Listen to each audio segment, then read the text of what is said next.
Welcome. In this video, you're going to be watching the first AMA that Greg of Reddit and I did together a couple weeks after we published the original 9-hour bookshelf tour that went viral, got over 200,000 views.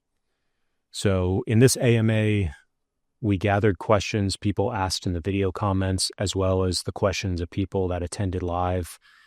And you'll get all of that in the AMA. So there's timestamps down below if you want to skip around to specific questions. And there's also a free resource kit that gives you all the different high-res photos from Greg's library. And there's also a free classical library spreadsheet that collects a bunch of information about whether it's the Loeb Classical Library or the other 3 classical library facing page translation sets put out by HUP, as well as other publishers that put out this special format where you have the original language on the left and the English translation on the right. So all that is down below in the first link in the description. And without any further ado, let's get into the video. So we have our first live question here. Greetings from Brazil. Which books have you reread the most? Ooh, a lot of them actually. Books I've reread the most. I'm gonna have to think about that. A lot of the classics. I must have read the Iliad a dozen times. The Odyssey maybe 3 or 4 times. Sidebar: I'm not really a big fan of the Odyssey. I much prefer the Iliad. I've read a lot of modern fiction several times, but currently the one that I've reread twice, going on 3 times, is Madeline Miller's The Song of Achilles and Circe. Those are my most modern go-to books at the moment. Of course, I have a lot of research books that I'm always opening and closing. I think Timothy mentioned that I'm in the photo industry, so I've got a lot of photo books, and I'm always using those. I'm always pulling down the OED, the Oxford English Dictionary. It's very much a library where I'm constantly grabbing things and moving things around. So it's in terms of, how often do I reread a single title? That doesn't happen as much, but I am always pulling down books and sort of going through them, even if I'm not necessarily reading them cover to cover, which is what I think you kind of meant by your question. There's the OEDs. He also asked, which were most influential to you as a writer? So which books have writer? Yeah. Oh wow. Gosh. Okay. Oh my gosh. Where do I start? Stephen King's On Writing. Maybe you should just remind people very briefly what writing you've done and that you do. The writing that I did a long time ago. I started off my career trying to become a novelist and a short fiction writer, and I eventually swung into commercial photography because I felt like they used the same muscle, but just different tools. Instead of using a word processor, I was using a camera, but the creation of ideas and stories is very similar. But as I began my career as a writer, I was doing for work, like copy editing and copywriting for things like, oh gosh, I'm trying to remember, marketing pamphlets, interior, not customer facing, but interior. What do you call those things? Company reports that they would send to different divisions and say, oh, here's our science division is looking good. And they would send those internally. Thank you. Yes. It's been so long. I completely lost the verbiage. I was doing stuff like that, but in terms of the fiction that I was trying to write and trying to become successful with, I was very much influenced by a lot of writing books, such as, I think I mentioned Stephen King's On Writing, Chris Vogler's The Writer's Journey, which is based on Joseph Campbell's The Hero's Journey. I'm trying to think what else. There are a whole bunch of others. Actually, yeah, on that shelf. Oh, you're just scrolling through the shelf. Actually, it's not even this shelf; it's the back side of this shelf in the main room. There were Hold on. Is it this one? Nope. Keep going. Keep going. I'll tell you when to stop. There, stop there. You can see them right beneath the yellow books, right beneath that open space beneath the yellow books. You can't see, you can only see your mouse. It says Beyonders, and you see Fablehaven just to the left of Beyonders. Fablehaven by Brandon Mull, those 5 books right there. There you are. You're on them right now. Those books, I was writing a lot of young adult. I always liked writing young adult stuff, and sort of coming of age stories about people who are just finding themselves. And Fablehaven, I thought, was a wonderful example of the YA.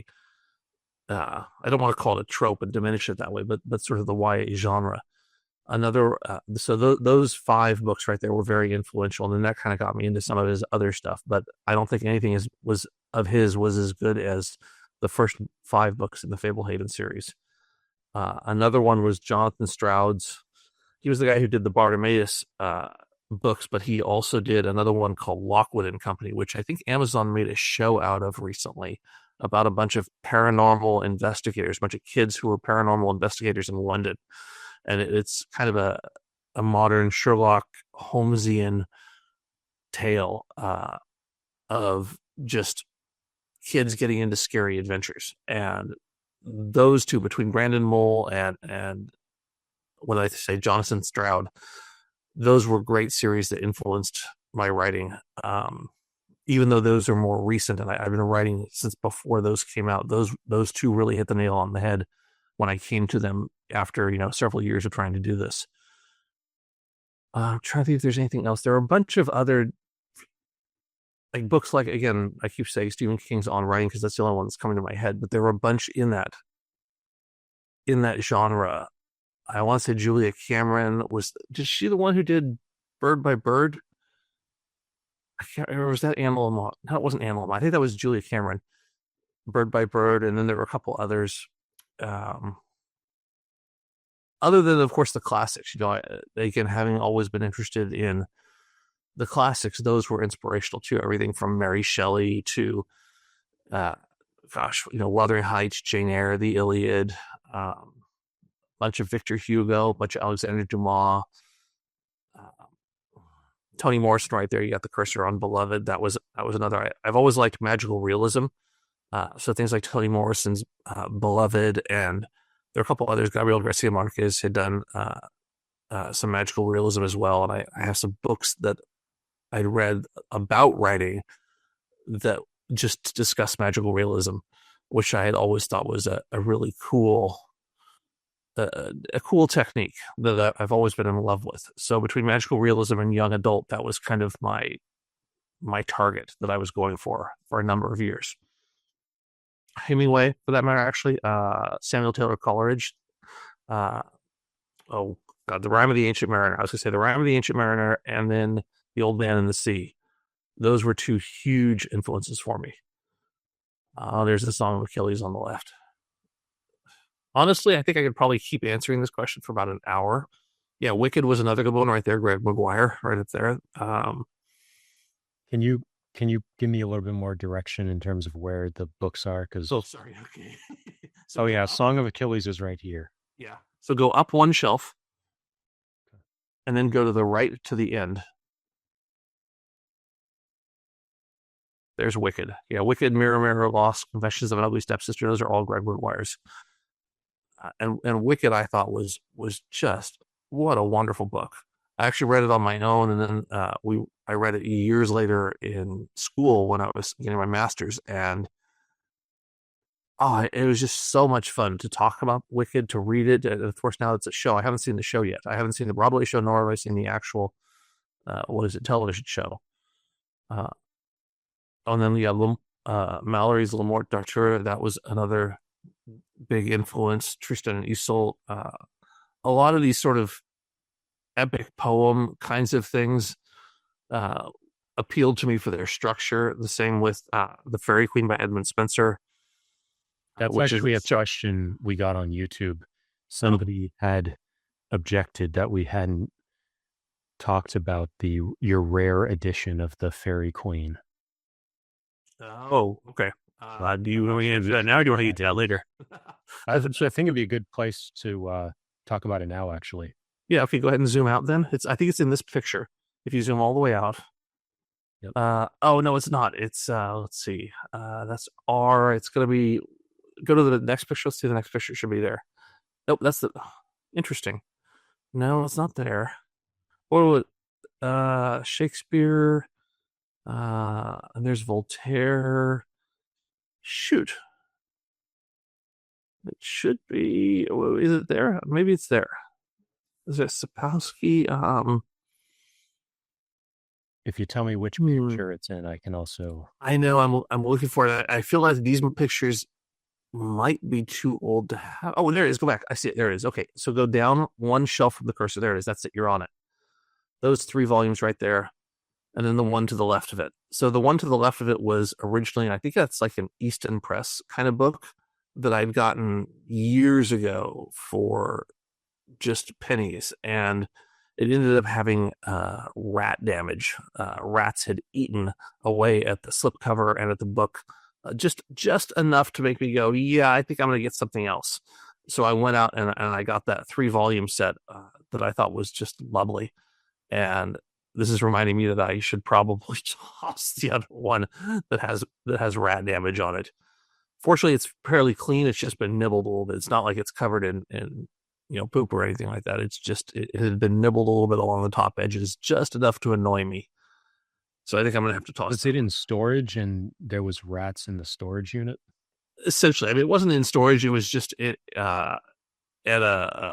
my family's house, and it had been left there, and I guess they'd had a rat issue up there at some point. I'm not even sure how old the damage was, but when I came back to him, I'm reading the comment now, and he said it's also in photo 11.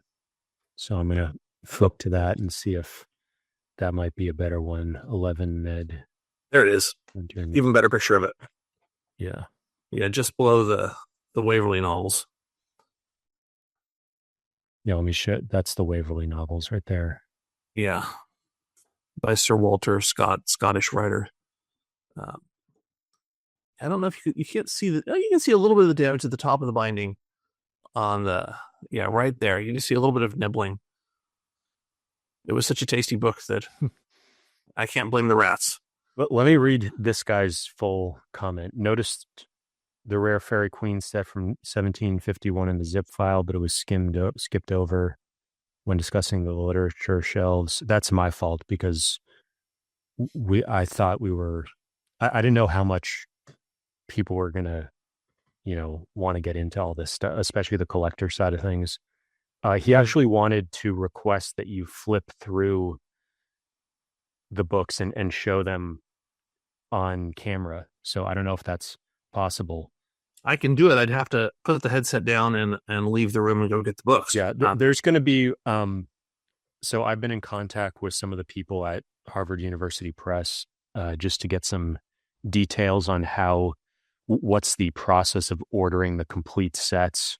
If you're interested, and I was going to talk about that at the end. So that would be a good time for you to get up and pull any additional books that come up during the AMA, and then you can go grab those it's only about 3 to 5 minutes of details that they emailed me, and then we can show those at the very end. Okay. But yeah, it's a good question because those are beautiful, beautiful books.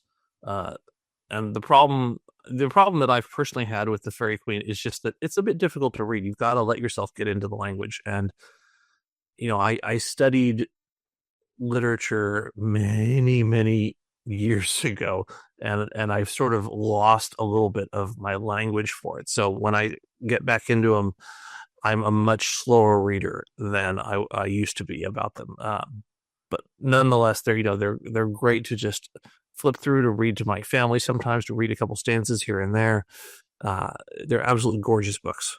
Do you know what the material is? And this is the original binding. I'm blanking on the details. Oh, I seriously doubt that's the original binding. Almost.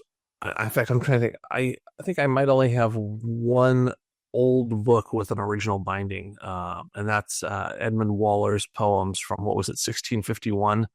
Okay. And that binding is in such unbelievably bad shape that I even talked to a binder and they go, yeah, there's no saving that book.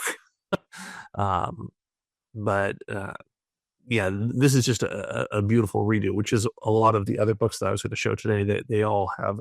Well, actually, one of them, you know what? That might be okay. One of these might be an original, but also a lot of your listeners, I think, are going to be a lot more knowledgeable from a binding perspective about what's original, what isn't, or what the material let's is. get to some more of these questions, and we can come right to these details at the end when we flip through it.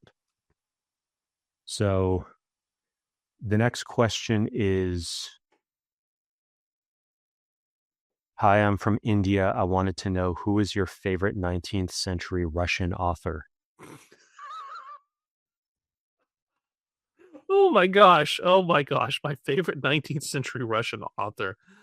Wow. I almost kind of think, is that a gotcha question? Because you got me good with that one. When it comes to Russian literature, of course, there are three who hit all the marks. There's Tolstoy, there's Chekhov, there's Dostoevsky. Honestly, and now that I'm thinking about this, I'm thinking, is Chekhov 19th century? Yeah, I think he is. I would say Chekhov is actually my favorite.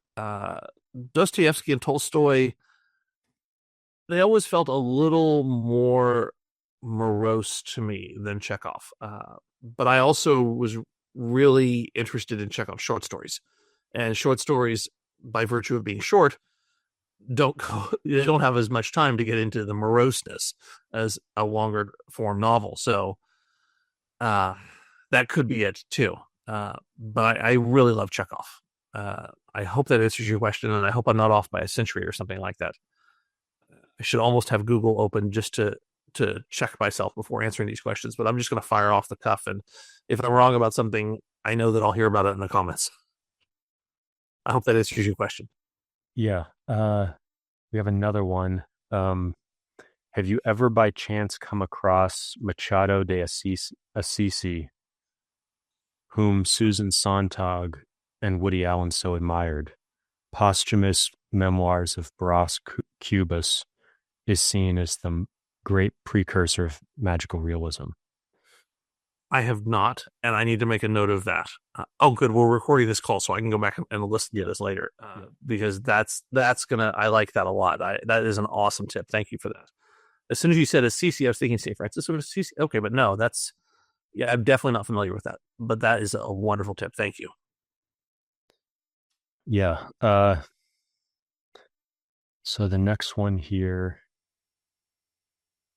a lot of people wanted to know how many books what percentage of books you've read in the library, and maybe you could give the timeline of that as well, because my standard response was it used to be 60%, and then you had a lot of growth fairly recently, and so that brought it down to 30%. And I assume because you started collecting these entire sets, that's naturally going to reduce the percentage. But I'd like to flesh that out, just, giving the timeline and then kind of how the percentage has changed over time. So, okay, I'll do my best to answer the question. And then I will, I'll say two things about it. First of all, to answer the question, yeah, I think it's probably at this point, it's probably about 40%, maybe, because I have purchased like some big sets and I've collected them finally, pulled some things out of storage. So it's below 50. Is it way below 50? Yeah, probably not too much. I mean, I'm just looking at this wall right here. I can say that I've probably read 1, 2, 3, 4, the entire 4 middle shelves, most of the bottom shelf, the third from the top shelf, all of that, because a lot of those are, they're either photo books or they're graphic novels. So those honestly don't really count. I think you're talking in terms of, I would imagine, fiction, nonfiction, history, things like that. the top shelf, yeah, I could be off a little bit, but I'm just gonna say 35 to 40% probably is a fair number. It used to be about 65. Some of these, yeah, a lot of these are referenced. Yeah, like I haven't read the history of art cover to cover or art through the ages. I've got a Vermeer book there that I've read some of, and I piece through it and look at some of the pictures, read a little bit about this and that, read some captions. Yeah, there's the Vermeer and the Delft School. So a lot of these books don't really lend themselves to cover reading. They're designed to be either coffee table books or something that you pull down and you go, oh yeah, I remember that image. I saw that on the whatever. Of course, nowadays you can find it on the phone, but a lot of these I acquired before that, or because I didn't really like looking them up on the phone. But the other piece to this question, or my other answer to this, is I'm not as concerned about the metrics of how much I'm reading. I used to be, but I got more into just enjoying the collecting of it and enjoying having pieces that I could go and just look at and scan through it, put it back, grab it down later if I wanted to. And I found that if I get caught up in the metrics of, well, how much have I been reading? Have I been reading enough? I haven't read enough. Then that just makes me anxious. And, it starts having the reverse effect. I start not wanting to go into the library. So I try to not think so much about what I haven't read and how much more reading I could be doing if I were, had better time management. And I just kind of enjoy. Like the dictionary of slang right there. I haven't read that thing cover to cover, but I've definitely pulled it down a bunch of times. Or the Chicago Manual of Style, character naming. Yeah, I mean, I've gone through all of these books multiple times, but I've never read them cover to cover. These ones are really cool. The various. Yeah, that's set. Sorry, it's a little out of focus there, isn't it? Yeah. But the emotion thesaurus was the first one, and then all these other ones kind of cluster around it. So a lot of these, both the reference books and also because you're a photographer, you have a lot more photography books than normal. And those are also, not necessarily the same reading as a novel. Yeah. And unfortunately, I think this is one of the older photos. I don't know. Did I ever send you, Timothy, the newer photo of this shelf after I did a reorganization on it? Is that it? That might be it. Oh no, that's not it. That's still the before. I did a reorg, and so I made it so that you can actually see most of the spines, because a lot of them are turned sideways and you can't see what's on the spines, but in one of them I turned it so you can see them. Oh, that's a little better.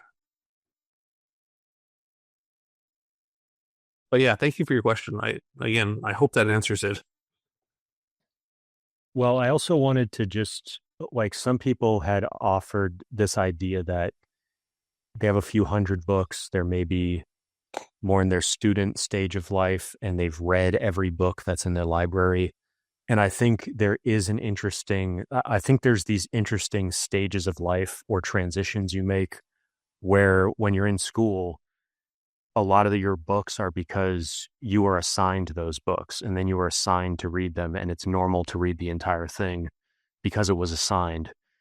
And then when you leave school, you're now more on your own, but you're maybe still just buying books as you need them.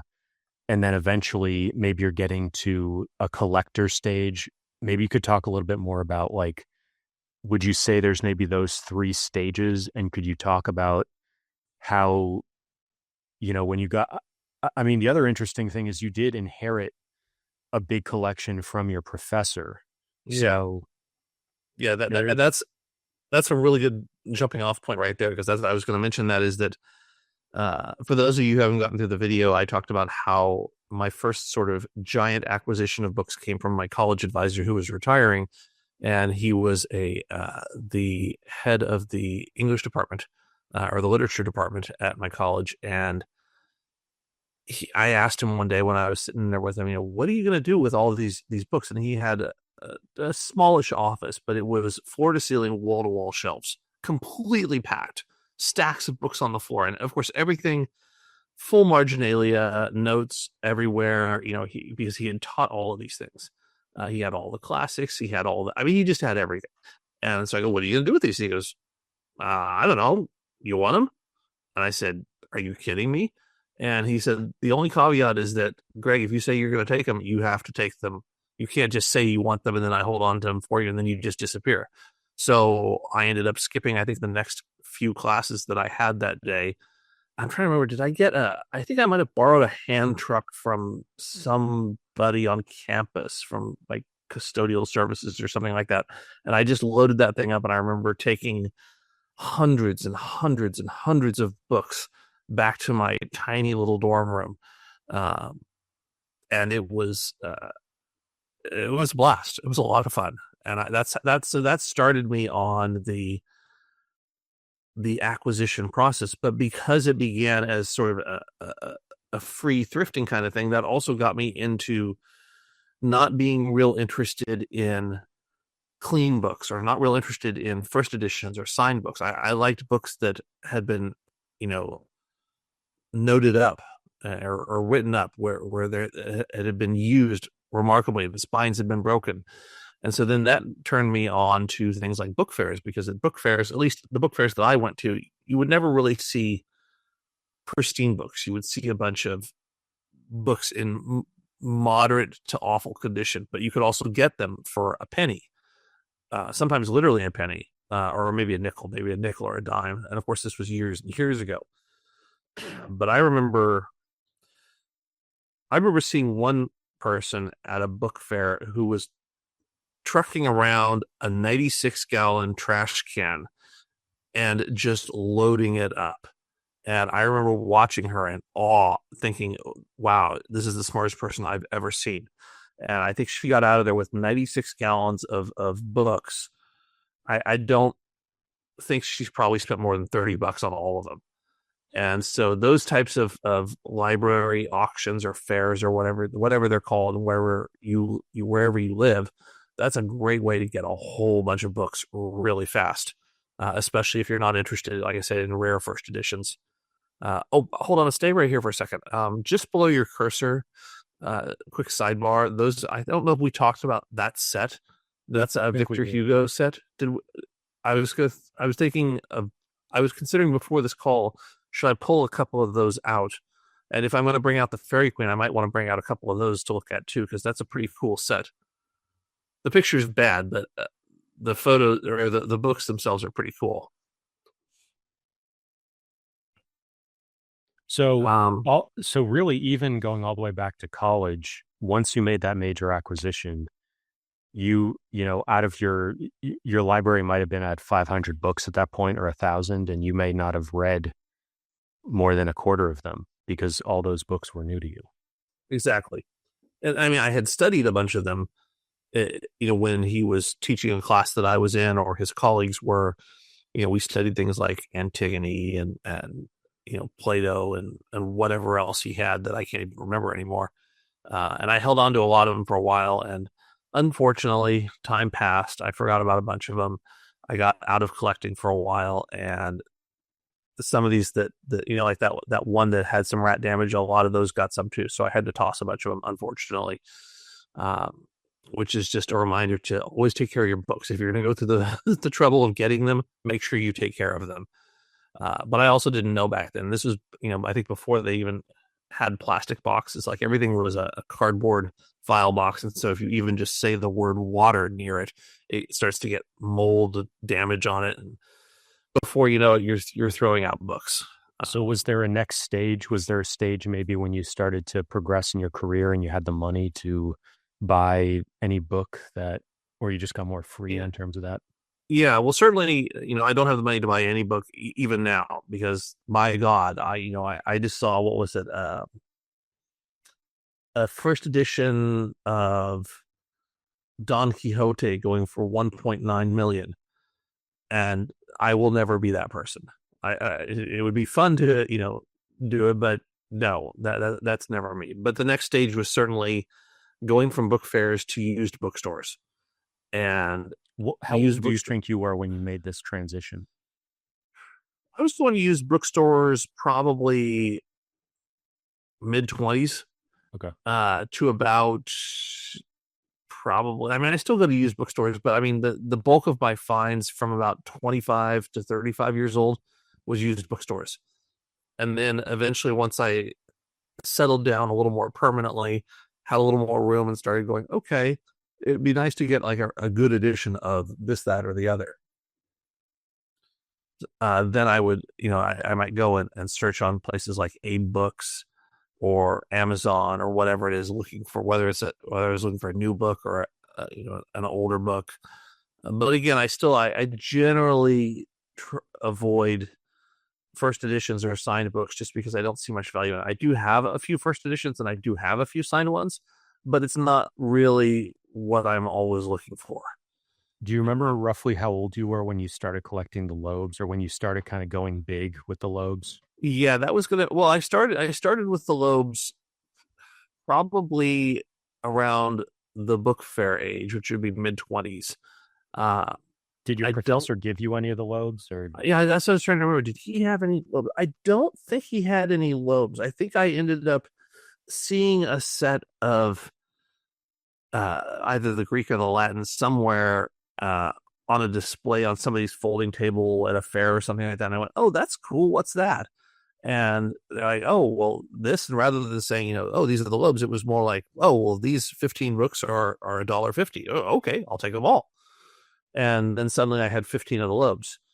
And over time, I started thinking, okay, now I'm gonna get some more. And then I start looking into the whole series. I went, oh no, this series just keeps going. When do you think that was? Like 35 or 40 or? Yeah, that's getting up there. A lot of them are recent purchases. The bulk are, oh gosh, because I started about 30 years ago.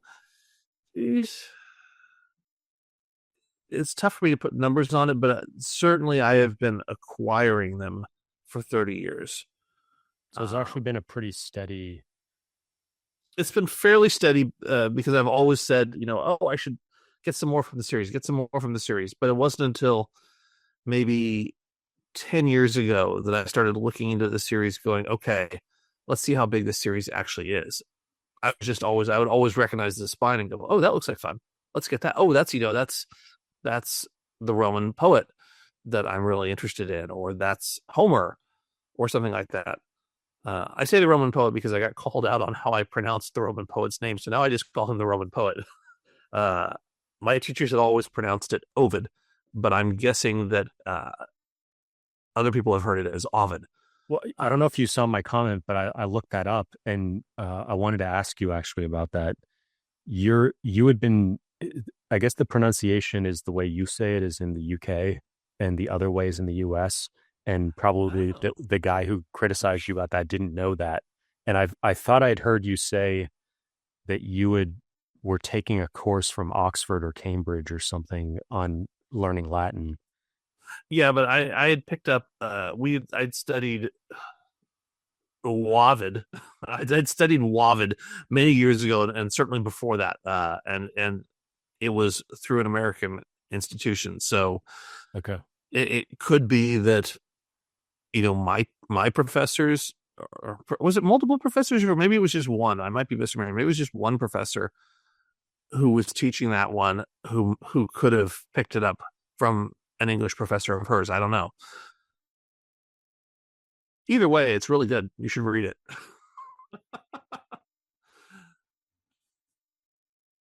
Yeah, they are substantial, aren't they? And then, so you were probably around your late 40s when you started going big with the Loebs. And I mean, part of it is once you start getting into it and you start recognizing some of the names and reading them and hearing about the other people, there's a natural almost tipping point where maybe once you get about halfway through it, the others start looking familiar, and you're like,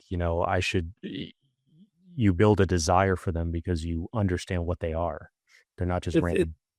No, you're exactly right. And I always think it's kind of like with eBay when it comes to online auctions. And we sit there and we let our ego go a little nuts when we're bidding on something, and maybe we shouldn't be bidding on that thing, but our ego is just like I'm going to get it. I'm going to win this auction no matter what. And so you get to this point where you have maybe a little more disposable income than you should, and a little less, judgment than you should.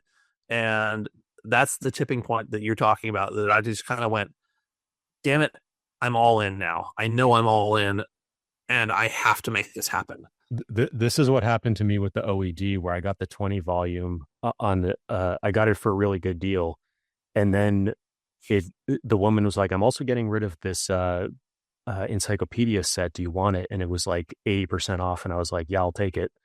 And then I discovered there's the Middle English Dictionary, and it turned out there was only one of them in the entire world available. So I was like, I sort of have to buy this, or I won't be able to buy it later. And then I discovered the Old English Dictionary with the microfiche, and I was telling you about how I bought the microfiche machine. Oh my gosh! And then so all that stuff's coming on the YouTube channel, but it's sort of like you discover these things you didn't even know exist, and then for one reason or another, you sort of have to buy it, or you're going to miss out. There's intense FOMO. Yeah, I was going to say FOMO. That's the technical term, isn't it? Yeah. Actually, one of the things in the email from the Harvard University Press people is that, because I asked them, like, if you want to get this shipped, do you want to get the complete set shipped so they arrive before Christmas? And she was saying, like, right now they have all of these in stock, but they're not sure if you wait to the last minute. But I did want to ask you for the E Tatti and the Dumbarton Oaks. When did you start? How old were you when you started first getting into those? And then when did you tip over with how old were you when you tipped over into those? Well, those were much more recent, and fortunately they're much smaller sets, because the instant that I heard about the Dumbarton, I said, I am all in on that one. I don't think I even had one book, and I said, I'm collecting this entire set. I don't care how big it is, because my undergraduate, my main teacher, she wasn't my advisor, but she was my main teacher. She was a medievalist, and so she was always pushing more medieval texts on us, and more of an appreciation of medieval texts, and to see the Dumbarton with things that I instantly recognize.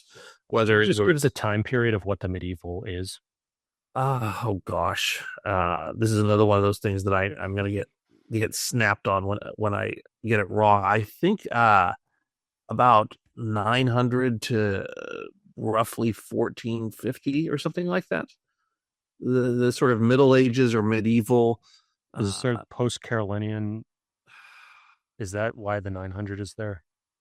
I might be getting my dates wrong. I'm thinking it's pre-Crusades. The first Crusade being dictated by Urban II in, what was it, 1095.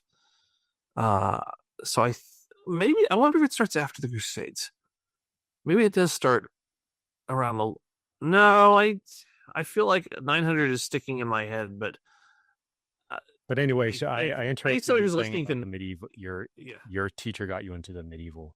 Yeah. So essentially, anytime I see a history book that has the word medieval on the cover, I almost always pick it up, and I almost as frequently try to purchase it if I can afford it, if it's not something crazy.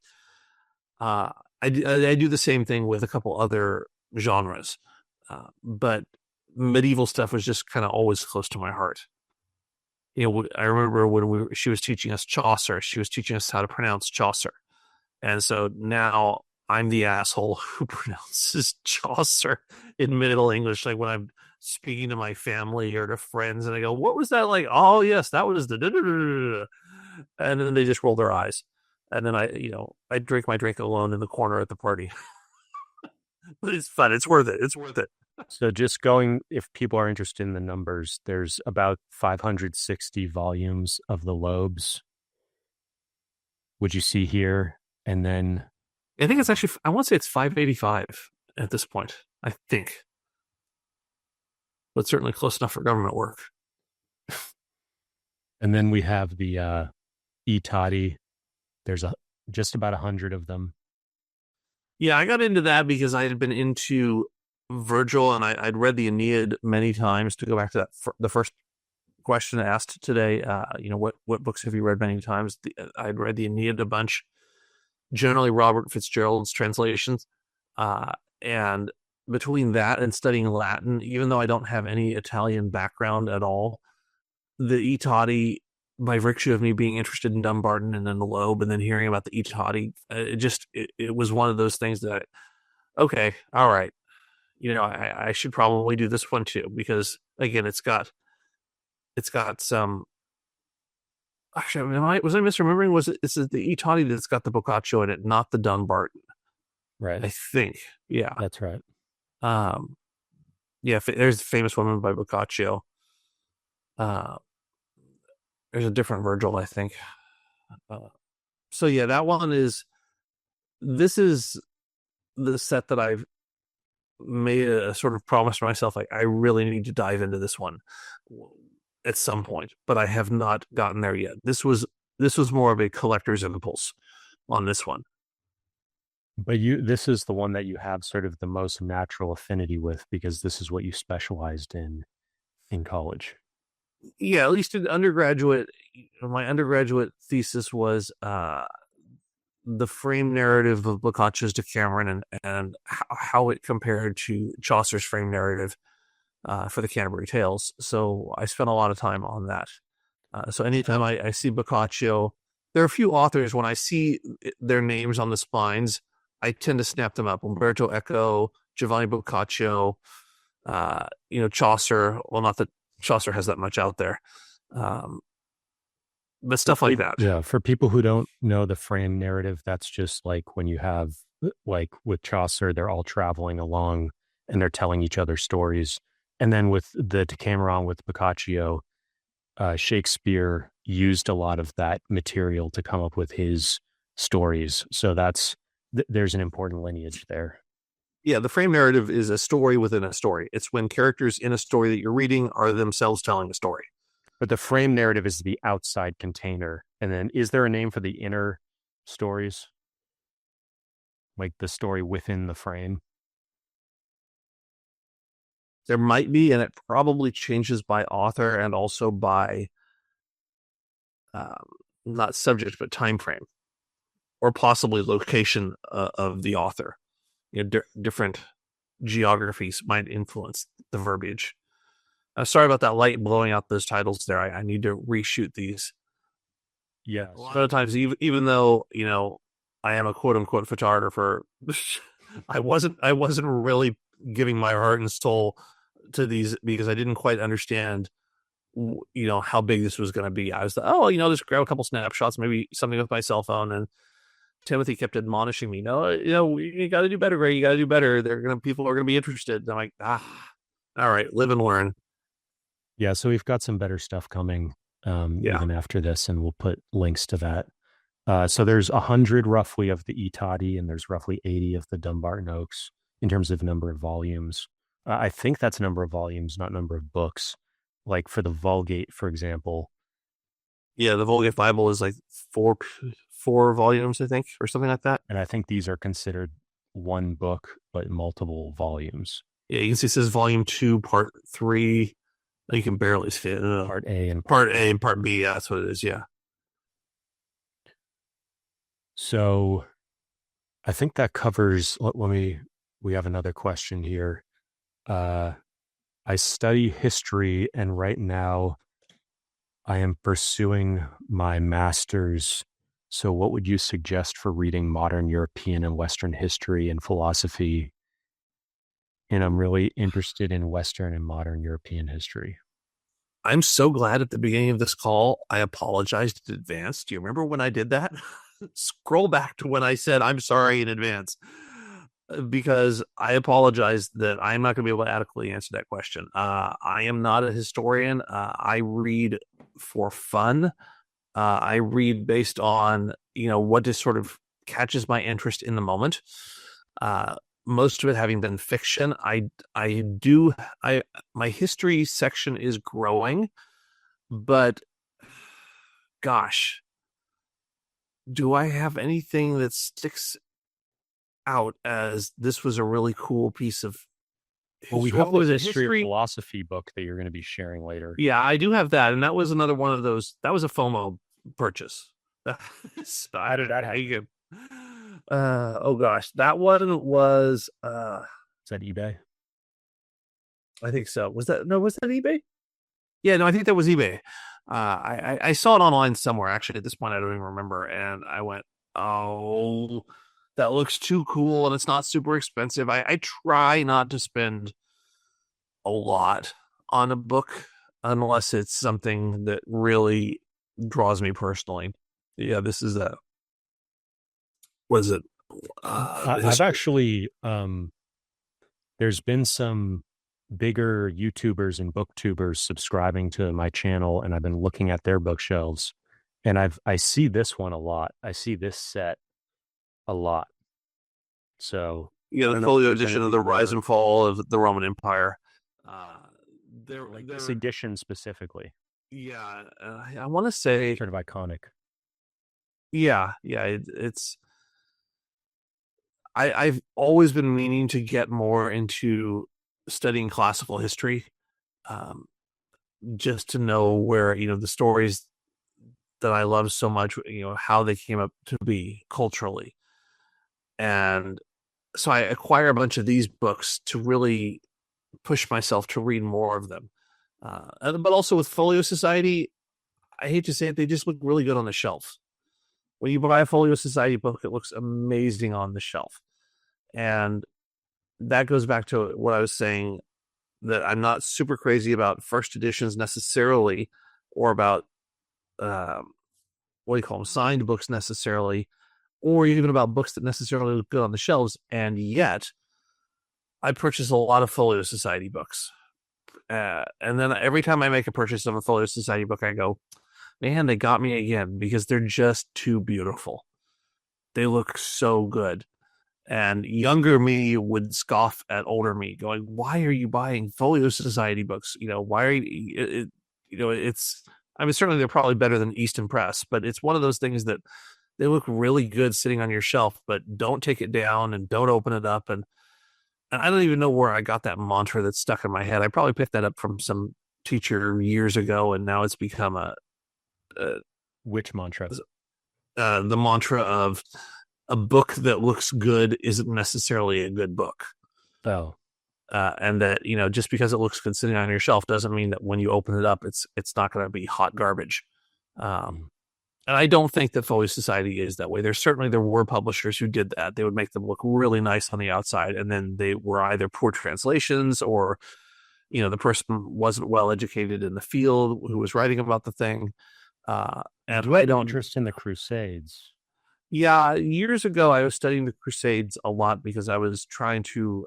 I was also in film school, and I was trying to write a screenplay about the Crusades. Actually, I ended up writing a really long, like almost a novella about it, or novella length manuscript, nothing published. And then I ended up writing a screenplay based on that, and then another screenplay based on that, and then it ended up devolving into like a comedy kind of screenplay. Uh, but I had spent years and years studying the Crusades because I was fascinated by the idea of people who had absolutely nothing but were willing to walk thousands of miles across Europe barefoot. Maybe they had sandals if they were lucky, to go fight some unknown person in the hopes that, because somebody told them that's going to make your life better if you go and do that. So that psychologically has always been fascinating to me, is what would make somebody do that. We Nowadays, questions to get to, so I want to sorry, maybe pick up the pace a little bit. No, it's I'm noticing. I was just looking at the clock. So have you ever been to Frankfurt Book Fair? If yes, how was your experience, and what's your opinion on international book fairs? So culturally, I do have some German ties, and I have been to Frankfurt. I have not been to the Frankfurt Book Fair.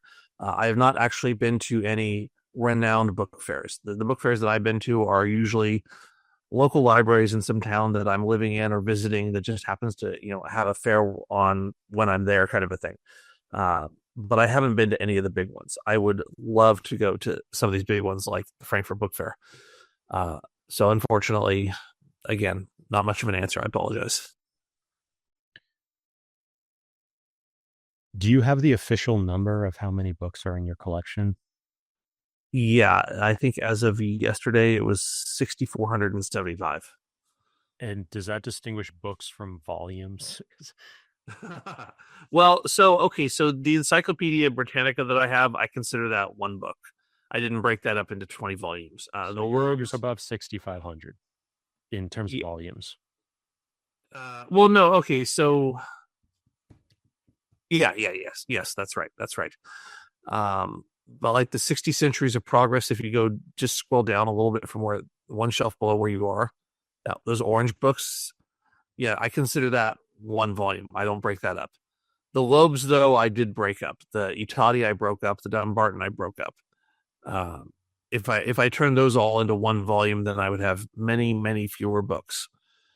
And I also have books in the collection that are withdrawn. They're ones that I am going to be donating or giving away. Some of which, Timothy, you and I have spoken about. Others, I'm just giving away locally, or to people who might have an interest, friends and stuff like that. How many total books do you think you've sold or given away or otherwise disposed of over the years? Probably, I don't know if this is a big number or a small number, but I'm going to guess maybe 600. Yeah, so your total acquisitions have been over 7,000 and you've gotten rid of um, several hundred. Yeah, I mean, I would say my total acquisitions, if I had been able to keep every book that I had ever come across, it would probably be close to 10,000. I feel like, because again, I ended up throwing out the majority of what I got from my advisor over the years, and I still have a few of them on these shelves, but like 85% of those ended up getting damaged. So you lost two to maybe almost 2,500 just due to damage in storage. Yeah. I had probably, 500 or 600 books that just instantly I looked at and I went, oh, I just can't save these. It's awful. And they weren't really valuable books. I'm not missing. The only thing I was missing from the ones that got damaged was the marginalia. I love marginalia, especially when it was coming from my advisor. It was great to see his thought process on it. And so I think I still have a few of them in the library, like I said, but I don't have as many as I'd like. So that was really the sad part. Somebody also books themselves aren't that expensive. Somebody also wanted to know how many you had in storage and if all 6,400 or 6,500 are in the photos. No, they are not, because I have an entire room. Well, actually, if you look behind me, you can see the shelves behind me in this Zoom. Was there going to be in part 2 of this AMA is going to be part 3. So part 2 contains all of the stuff that's behind Greg in his office here. Yeah. And then there's my son's room where we stacked a bunch of books that I thought he would like. I ended up purchasing books for him way before he was born. So he's got, way before I even met my wife. So he's got, because I always thought, I got to get books for being a kid. And you can see, those 3 bottom shelves right there, or those 6 bottom shelves, I should say, are all board books and kids' books. Those are for the really young kids. But then he has, in his room, he'll have some older books, but they're still kids' books. Yeah, Goodnight Moon, famous one. I don't have all the famous children's books, but definitely the ones that we really enjoyed. And a lot of them have been chewed on by him when he was teething. So that kind of makes it special. That's a kind of damage that I'm okay with. Rat damage I don't like, but baby damage is really cute. And you go back. How did you Did you put them in bankers boxes or moving boxes, or? You mean when I was moving from place to place, or like the ones that got damaged, where they? Well, the ones that got damaged, I actually had them sitting on shelves. First of all, they got sun damaged. And then after the sun damage, I looked at them and went, oh, man, I don't think there's any saving these. And then came the mold damage, and then came the vermin damage. And it was the trifecta of just awful things that could happen to books right there. So that's why you have these window shades to prevent sun damage. Yeah. Well, and honestly, I mean, I didn't even plan on turning this into a library when we first moved in here. I just thought, oh, this is a nice room. This is, I think it's supposed to be the formal dining room in the house. And, who uses a formal dining room anymore unless you're, over 70. So it was easy to turn this into the library also because is it a northern exposure? It never gets direct light in here ever. So it worked out perfectly to store books in here. Somebody asked, how much smaller would your library become if you kept only one version of every book, even those in collected works?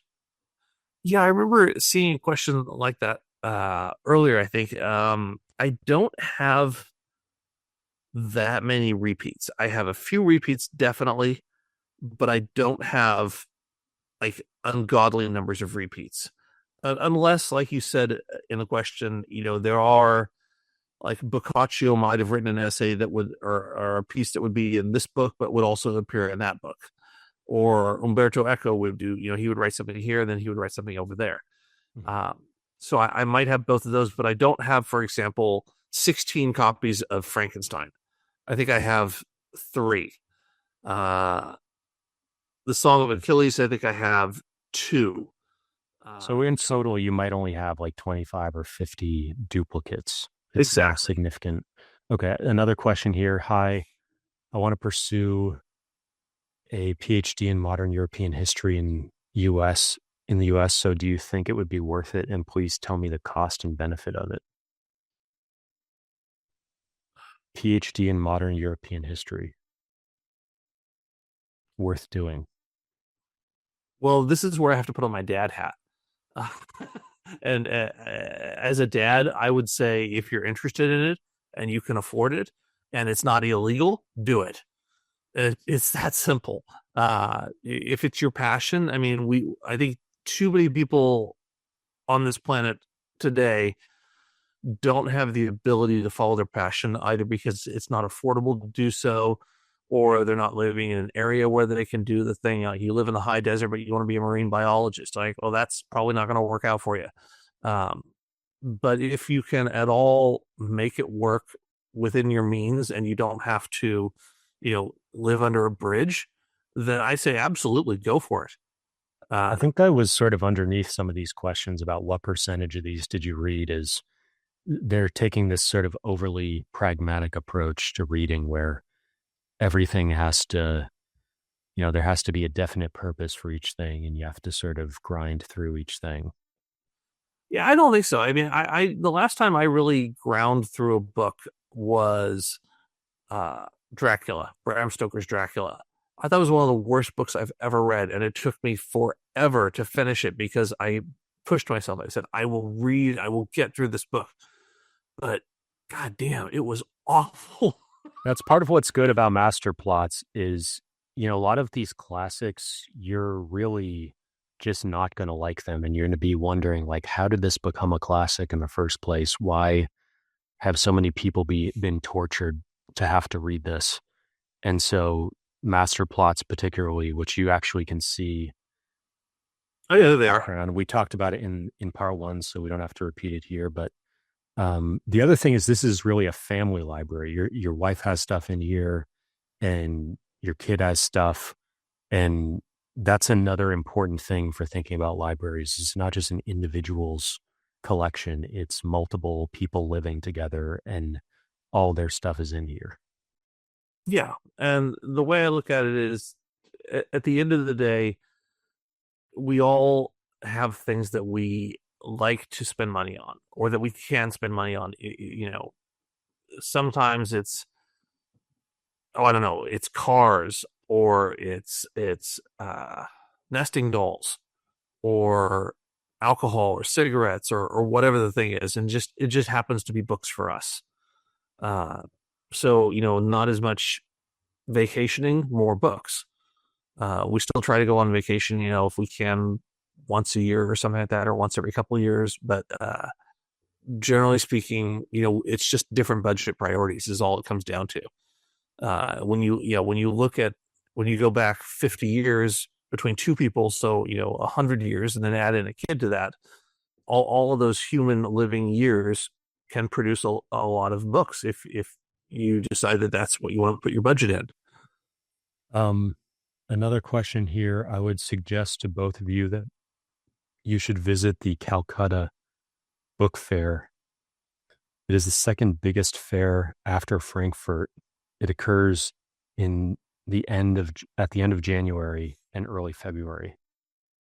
That's a really good point. And he suggests we can meet there. Oh, I love it. I love it. Oh my God, I'm so interested in that. But that raises an interesting point, which is, especially regarding the Frankfurt Fair and this one, is that I am not able to read in a language other than English.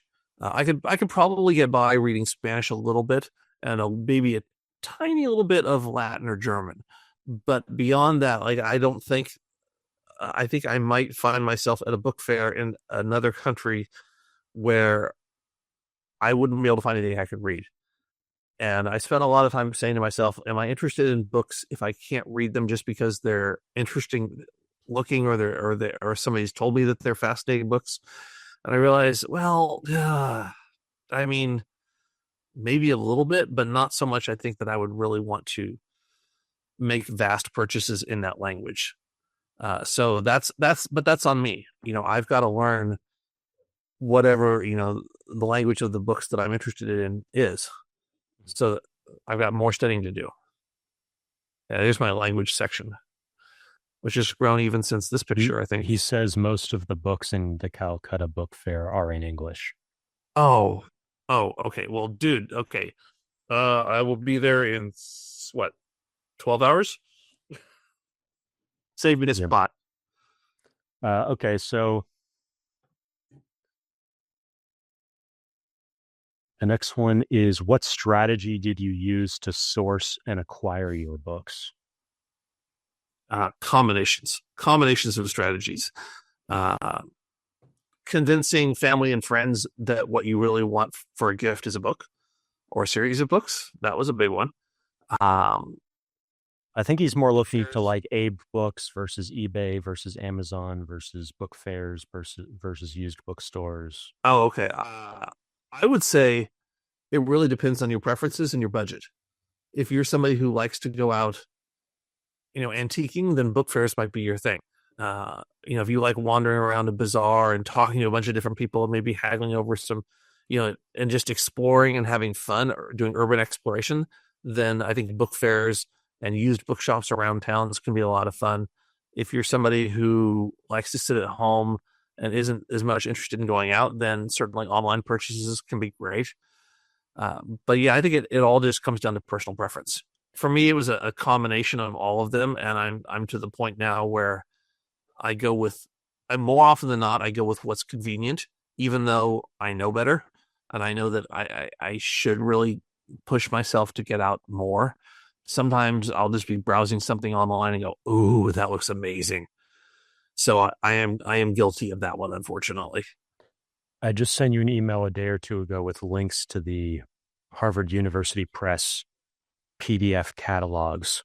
Yeah. And those are really, what did you look at those? What did you think of? I glanced through them a little bit, and it's like, okay, I can see where you can spend a lot of time. Yeah. Here. I mean, I'm on mailing lists from other like rare book dealers, and when they send out their mailers, I'll just sit there sometimes and just go, my jaw will hang open as I just look at these books. And it's a lot of fun. But then it's also, I start to feel that familiar tickle of should we make a purchase? And I'm like, nope, stop, pump the brakes. That's too much. Stop. Because also at this point, I'm running into the problem of, space is getting tight. Space is getting real tight, and I can either build more shelves or get a bigger house or pump the brakes.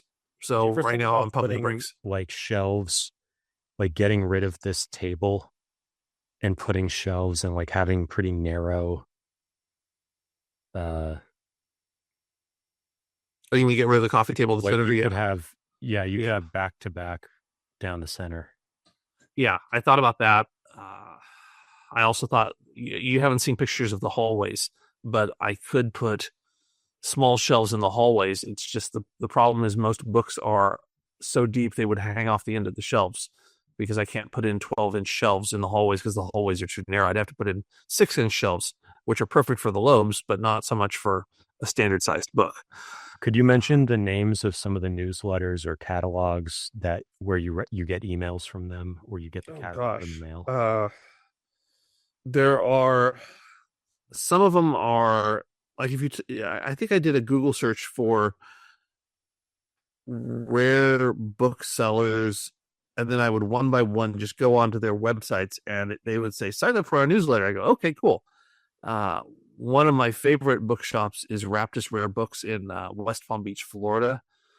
They have immensely valuable and interesting looking books, and a great storefront. Not that I've seen it, I've just seen it in pictures. They also have an Instagram that is it's so lovely to see all those books. Another one is, what's it called? There are a few of them in England, in London, I think. Rook Books. That's it. Rook Books. ROOK. Yeah. Or is it ROOKE? I can't remember, but they're a lot of fun. But yeah, I would just do a Google search for rare bookshops, see who has a newsletter, and just sign up. I think part of I don't know how much you think about it this way, but part of how I think about books is like, and this is something that I sort of developed over time an appreciation for, but like why it's important to pay attention to the publisher of the book at the bottom, because these publishers, there's the big publishers that sort of publish everything and they have a bunch of imprints, but there's a lot of publishers where they're doing a lot of that curation work for you. I mean, Folio, Society, Barron's, where they do a specific kind of thing, and if you like one thing by that publisher, you should go to their website, see if they put out a catalog or a newsletter, or they have a main page on their website, and then just look through all the books that they sell. And you're almost always going to find at least one other thing that's really cool. And they also, for book collector or like collectible books or rare books, they'll have some expert write a 1 or 2 paragraph description of why it's important, why it's valuable. And in the book catalogs where they're selling new publications, they'll also have a paragraph or 2. So you learn a lot about where to discover books. And I think that's like upstream of where do you acquire or buy them, is just knowing they exist. And Harvard University Press and the other university presses, there's a Wikipedia entry that's called List of University Presses, which you can just go through that. And there aren't that many of them. There's maybe like 100. And they're all most of them are in an association. And you can go to their websites and they put out really, really interesting stuff. Most of it you'll never hear about, except for looking at their catalog, if they put out a catalog, or just by scrolling through their browse section on their website. Yeah, I like that. Good tips. Okay, so how much do you think you spent on your collection, and how are you financing? No, we're not going to talk about that. Go away. Erase that question. Okay. Is it insured? I asked you that before. Are you going to end up doing that, or did you look into it? I think I'm probably going to end up doing that. Now the seed has been planted in my head. It makes a lot of sense. I hadn't previously considered it, because I always just looked at it as, it's just one more book. It's just a book. And then I look back at it and I realize it's not just a book. Now it's multiple rooms. And the other thing is, these pictures are going to be valuable for your insurance because you need to document what you have. That's true. Well, I have everything in a full database. I use some software that keeps track of everything, and it's basically a giant spreadsheet of Library Thing. No, not Library Thing. Readerware. Library Thing is the online version from another company, and it's pretty good. But Readerware is where it's at for me. I've been using Readerware for 20 years now, and they're on version, 4.3. and it's just a lovely piece of software. I have not found anything better. It works on Mac and PC. It works on mobile. So I can download after I enter the books that I get, I enter them into the software, and then I export them into a mobile reader that I can then look up on my phone if I'm ever in a bookstore and I go, do I have a copy of this? And I look it up and see instantly, oh yeah, I do, or no, I don't. What's the Which mobile helps reader? a lot. It's a mobile format. So it formats the database into something that can be read on a phone, either on Google or iOS. Okay. Just so that An you can Excel file. It's a proprietary file from Readerware, but it works on mobile. Huh. And so if you download the software, you have to pay for the software. It's purchase software. It's not. I think it might have I don't know if it has a free version. I know it has a free trial, but I don't know if that has a free version. But it's been wonderful, and I have that database open on my computer almost all the time. I just closed it last night because I'd had it open for like 5 days because I was making changes to it. Yeah, so I need to correct. I think I may have told some people that you were using Library Thing, and I don't know how I got those mixed up. Well, I do use Library Thing. I've tried to export my library into the Library Thing as well, just because I like to have a really interesting GUI, when I'm looking at everything. And Readerware it's just you're staring at an Excel file.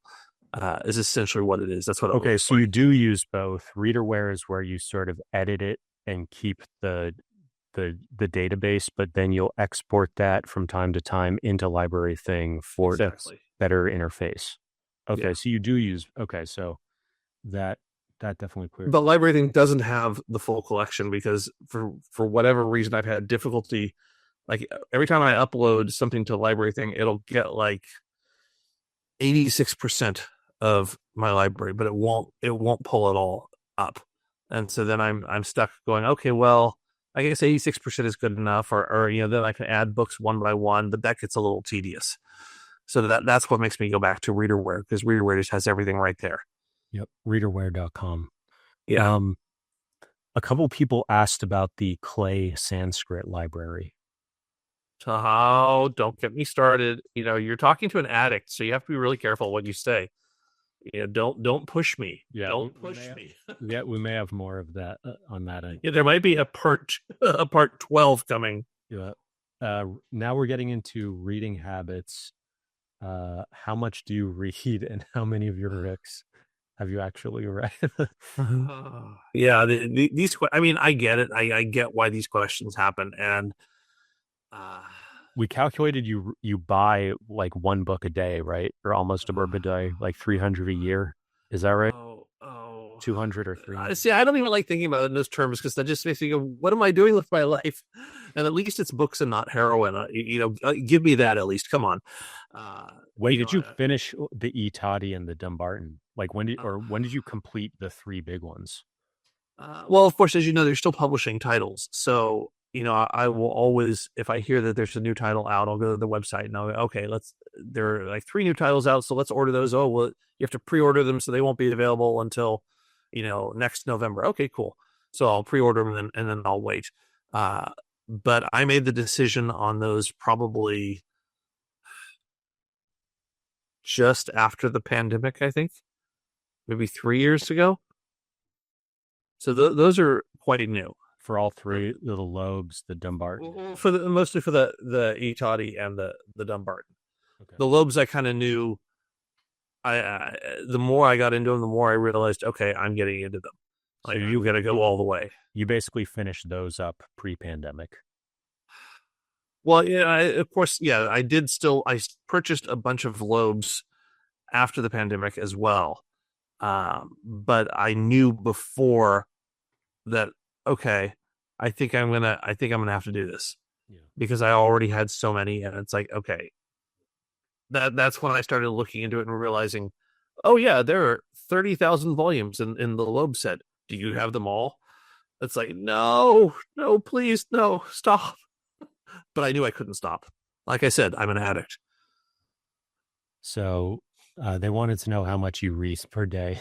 Okay, how much I read per day. Okay, so Yeah, I think I answered a version of this question online a while ago, which is it varies. It varies depending on my work schedule. If if I have client meetings, if I'm on a shoot, if I have to, if I'm doing something with my son or my family or whatever it is, or if it's date night, it changes all the time. Uh, Maybe somewhere between, if I want to just ballpark, somewhere between 45 minutes to 90 minutes a day. And do you have a stack of books on your bedside table or in the library that you're like, how do you keep track of what your active books that you're reading are? So you can't tell, but this is complete bedlam here. It's chaos inside my skull. I will grab something. I'll go, oh, this looks like fun. And I'll start reading it for a little bit. And then I'll turn around and I'll see something on the shelf and go, oh, I haven't read that one in a while. Or I want to see that part again, that part that I really like. And I'll pull that one down. And then, so my current reading list is probably, and this isn't an exaggeration, it's probably about 50 to 70 books that I'm currently actively reading, which is, it's stupid, but it's because I'll read, a couple pages here, I'll put it down, I'll wait, like it'll be 3 weeks before I get back to that book, or 6 weeks, or even, several months before I get back to it, because I'm now going down the line. So these photos are a little bit unrealistic in the sense that there's actually stacks of actively being read books on the table. Oh, no, sorry. Well, no, sorry. I apologize. When I say stacks, I mean the stacks are in my head. I'll pull them off the shelf and I'll vaguely remember, okay, I was reading this book.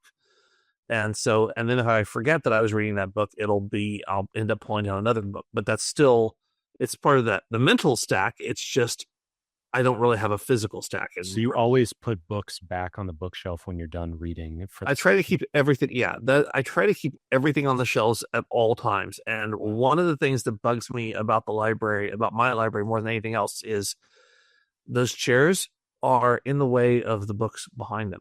Mm-hmm. For me, one of the most important aspects of a library is that you need to be able to you need to be able to see and grab every single book in the library in an instant's notice. You shouldn't have to move a piece of furniture, look underneath a coffee table, or a picture or whatever it is. Like, everything should be visible. You should be able to walk into a room and look around and see it all, even if it's one of those multi-million-dollar libraries that they have on multiple levels where you have to look up at the stairs. You should still, going up the stairs to grab a book is fine, but the books need to be readily available, because if they're not, then you're not going to grab them as much. At least that's been my experience. So I've made it so that, I can grab anything with the exception of what's behind these two chairs. But I also realized, well, I need chairs in the library. So what I would probably do if I were to redesign, the whole system, is I would put the chairs in a place where there were no shelves behind them. But because I need the space, I had to do it. I don't know if I just went off on a tangent there. What about, do you read in bed? Do you have a book on your bedside table? Sometimes, and sometimes it changes. Like, I've been trying to read, well, I shouldn't say trying. I've been enjoying reading James Clavell's Shogun. I started reading it before the show came out, and I couldn't really get into it. And then I think I talked about this online with somebody, and then I watched the show, and that made sense to me. And I enjoyed the show, so that when I went back to the book, like, oh, okay, I get it now.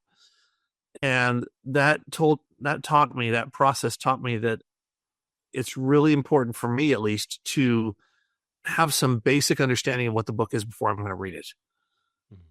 And I know that that's generally what, the insides of dust jackets are for, or the back of the book usually says, this is about a character who, whatever it is. And sometimes I like a little bit more plot than that, just so that I can really wrap my head around it. Because in the case of Shogun, I just got lost. The first time I read it, I just got lost. So there's another related question, which is, they want to know your reading speed in terms of average books per week, month, year, or pages per hour. Oh, God. I think yeah, go ahead. No, it's just I'm laughing at myself because it's never fast enough, right? No matter who you are, it's never fast enough. I've seen people online who have said that, oh yeah, they'll read a book in a night, and I've known people that way. A buddy of mine was an attorney, and he would blow through a book in about a day and a half, and he would easily, on top of all of his other work, he would probably read 10 books a week. Wow. It was mind blowing, and then I would ask him, like 18 months later, oh, do you remember that book? And he goes, oh yeah, I don't remember it. He goes in, and so for him, it was the enjoyment of just flying through it, but I don't think that he had much retention of it. Nevertheless, I probably, gosh, I'm torn between being honest and, stroking my own ego. It's probably a lower number than I would want it to be, given all of the time constraints that I put on myself by not reading enough. I would say, I'm going to say the honest number is probably 20 to 30 in a year. I'm just trying to decide, is that too low? Is that too, yeah, that seems about right. 20 to 30 a year. It's about one. Maybe that might be a little low, actually. That might be a little low. It could be as much as maybe 40, but it's not a vast amount. And it's certainly not just the complete books that you fully complete, or is that all the sort of cross-pollination you do where you're just pulling a piece of this, piece of that? Oh, no. If we're including cross-pollinizing, then, we're at hundreds. Yeah. Hundreds. I read a little bit of this, a little bit of that, jump over here, jump over there. I think a lot of people are trying to put themselves in your shoes or think about, like, do you have this big library because you are a super fast reader, or you have, and I think what your message basically is you're pretty much normal in terms of ability to read and all that kind of stuff. This is more the passion of having this variety of stuff and exploring all your different passions. Yeah, I would agree with that. It's the second one for sure. Yeah, I'm not a fast reader. I've never been. I've always wanted to be faster than I am. But there's just something, as I think you all know, and I think anybody who's here listening to this, we just love books, and I just like, if I can, I try to get books.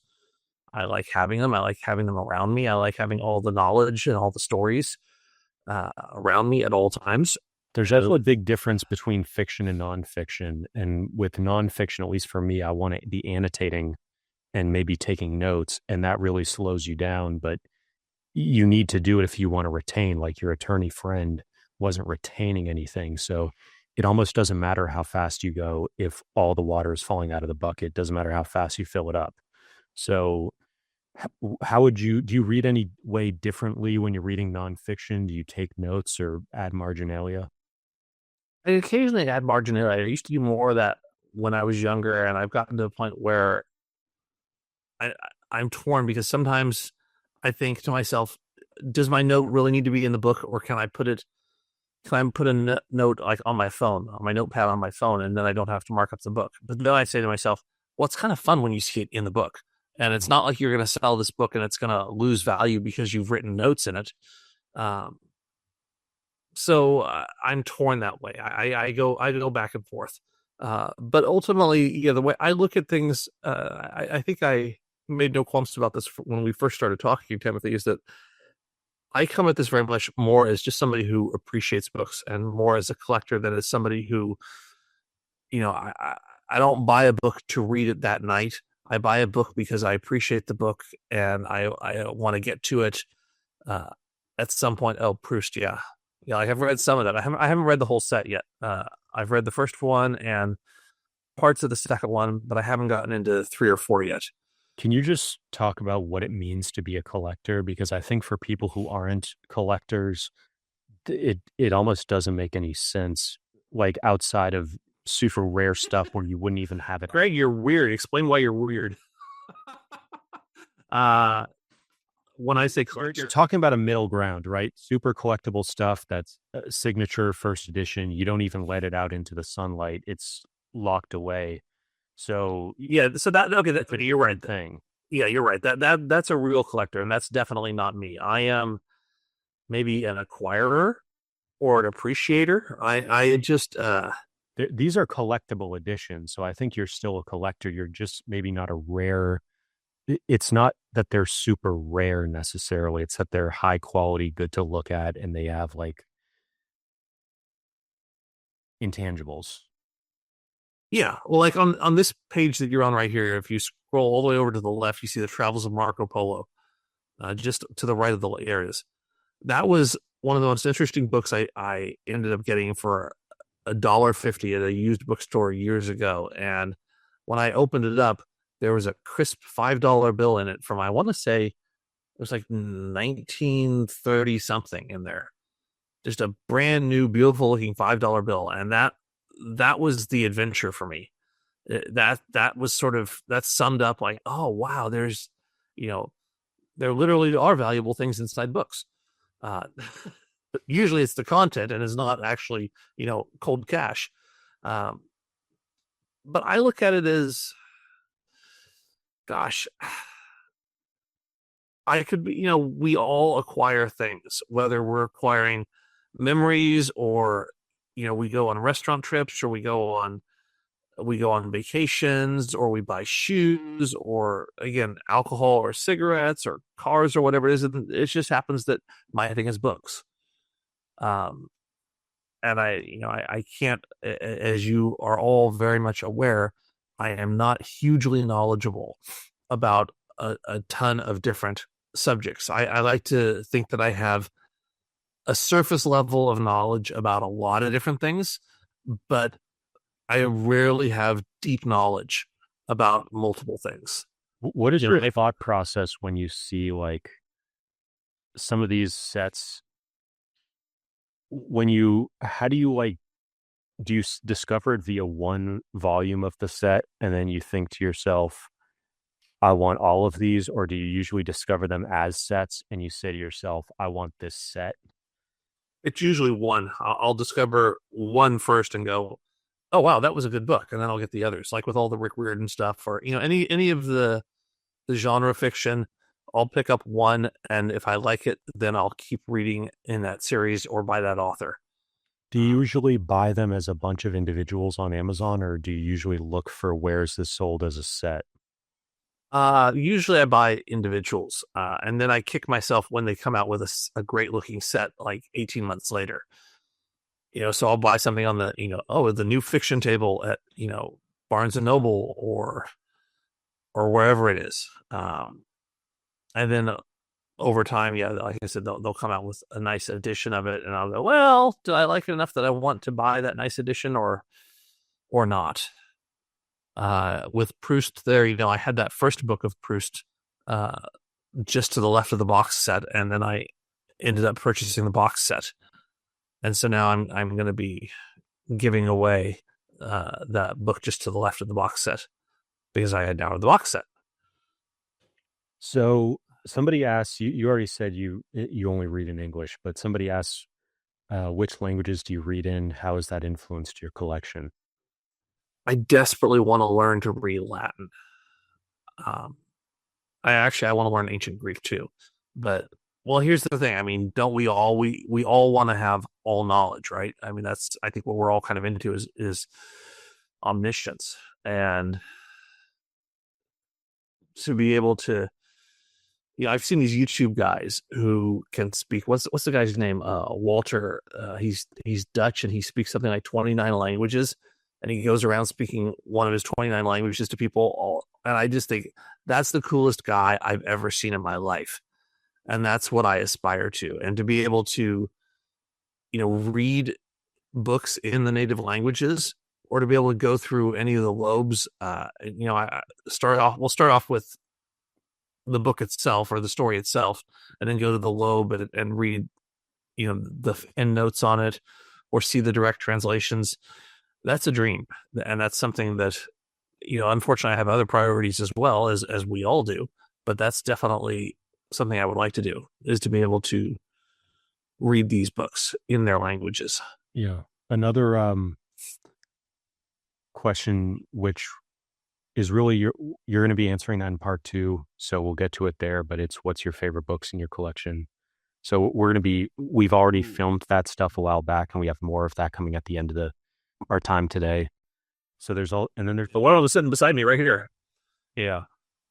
So who's your favorite translator in the Loeb Classical Library, and do you prefer older or more modern translate? The older ones tend to be more literal and kind of use more archaic language, and they're not as smooth.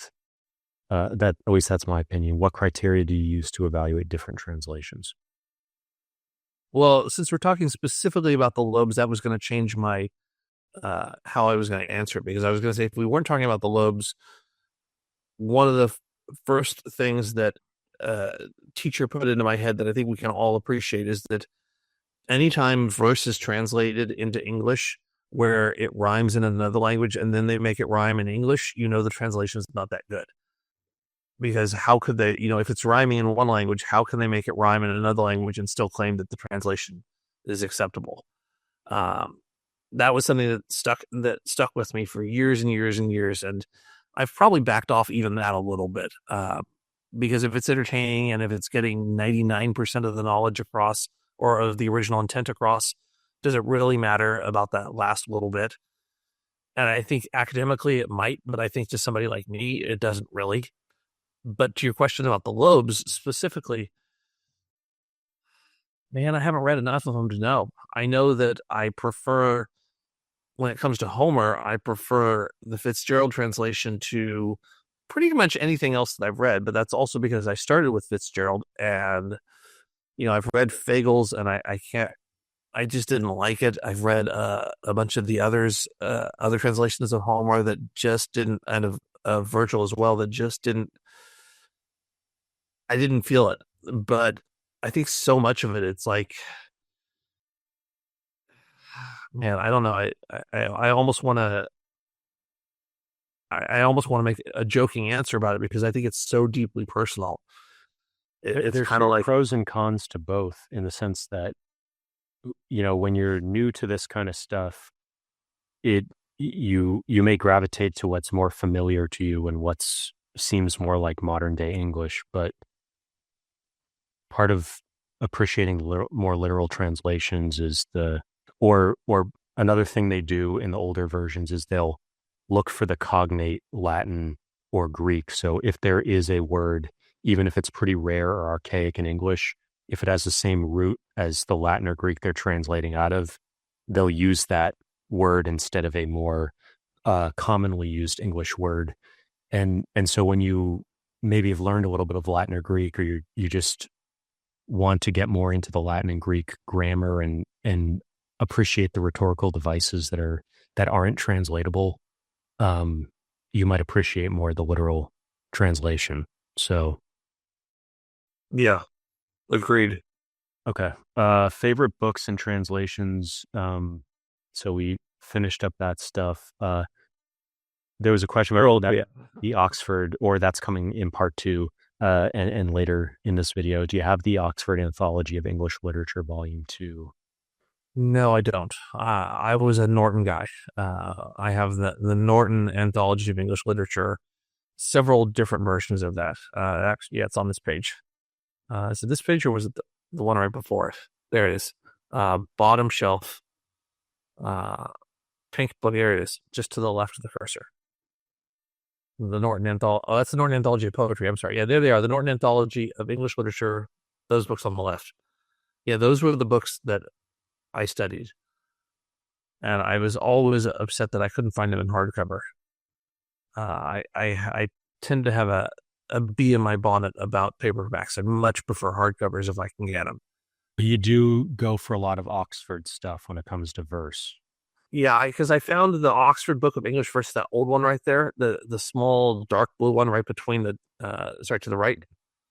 Yeah, that one, that's American verse, but go to the right 3 books. There. Yeah. Yeah, that was one of the earliest books I've ever purchased. And I absolutely fell in love with that book. Everything in that book was gold, I thought. And I was taking a bunch of poetry classes in college, and I was just so deeply inspired by so many different poets in there, uh, whose names I can't even remember because I never even bothered to look at who was writing them. I was just enjoying the verse. And so that got me into, oh, well, they have an American version too. Oh, well, then they have, then there's the new updated version. Oh, okay. And then they have, the children's verse or whatever it is. And so it just kept growing from there. So I'm a fan of the Oxford stuff, but what I ended up studying was the Norton stuff. What is the reasoning behind ordering your books across the full width of the wall rather than vertically within one shelving unit? Oh, okay. Can you go back to the main room where we see the wide shot from the main room? Yeah, from the I want to see I want to see the 180 from that. Yeah. No. There. That was it. There. Okay. So this is left to right. And the reason it's left to right is because the top 3 shelves are left to right because they are effectively one long piece of lumber that I ended up building. And had I gone vertically, then those top 3 shelves would have to be vertical down, but I'd have to measure the width across from the smaller pre-built shelves that are down below. So it made sense to go all the way straight across because otherwise I would have an arbitrary break in those top shelves. I think where it was more confusing was actually over here. Oh, the one, yeah. Between these 2 shelves, because it seems like it'd be more logical to go down here. Yeah. And I had it that way for a long time. And then when I switched it, it was because I had already switched to left, right in the rest of the library, and I wanted to stay consistent. So rather than going down, I wanted to go straight across. And of course, that being a load-bearing wall there with a big giant piece of timber in it, I couldn't, cut under it or anything like that.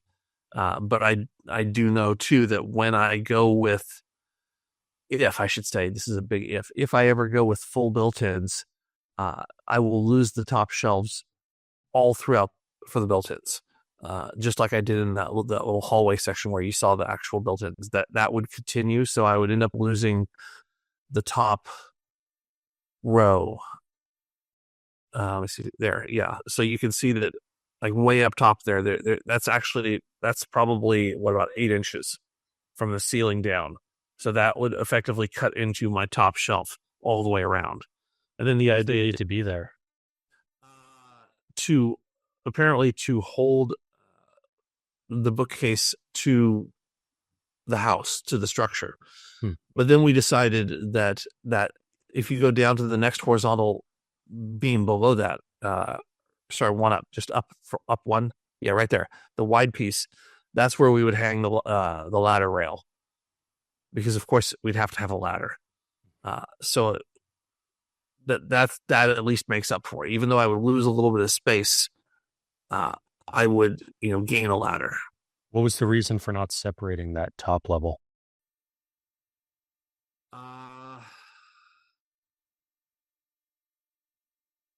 I don't know. That's a good question, actually.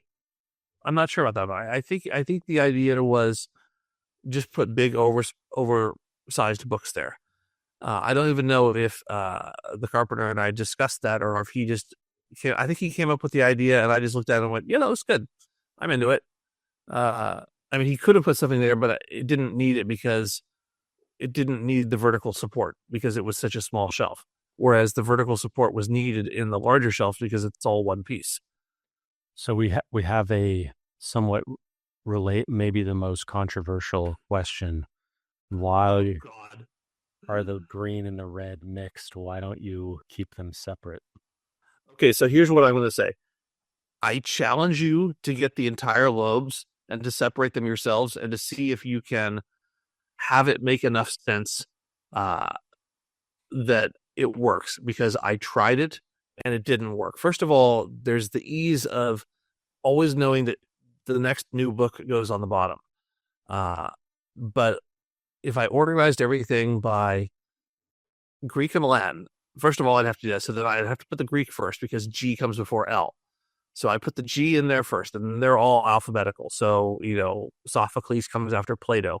And then, What is Cicero the first volume? It's hard to tell whether it's red or green. Oh, that's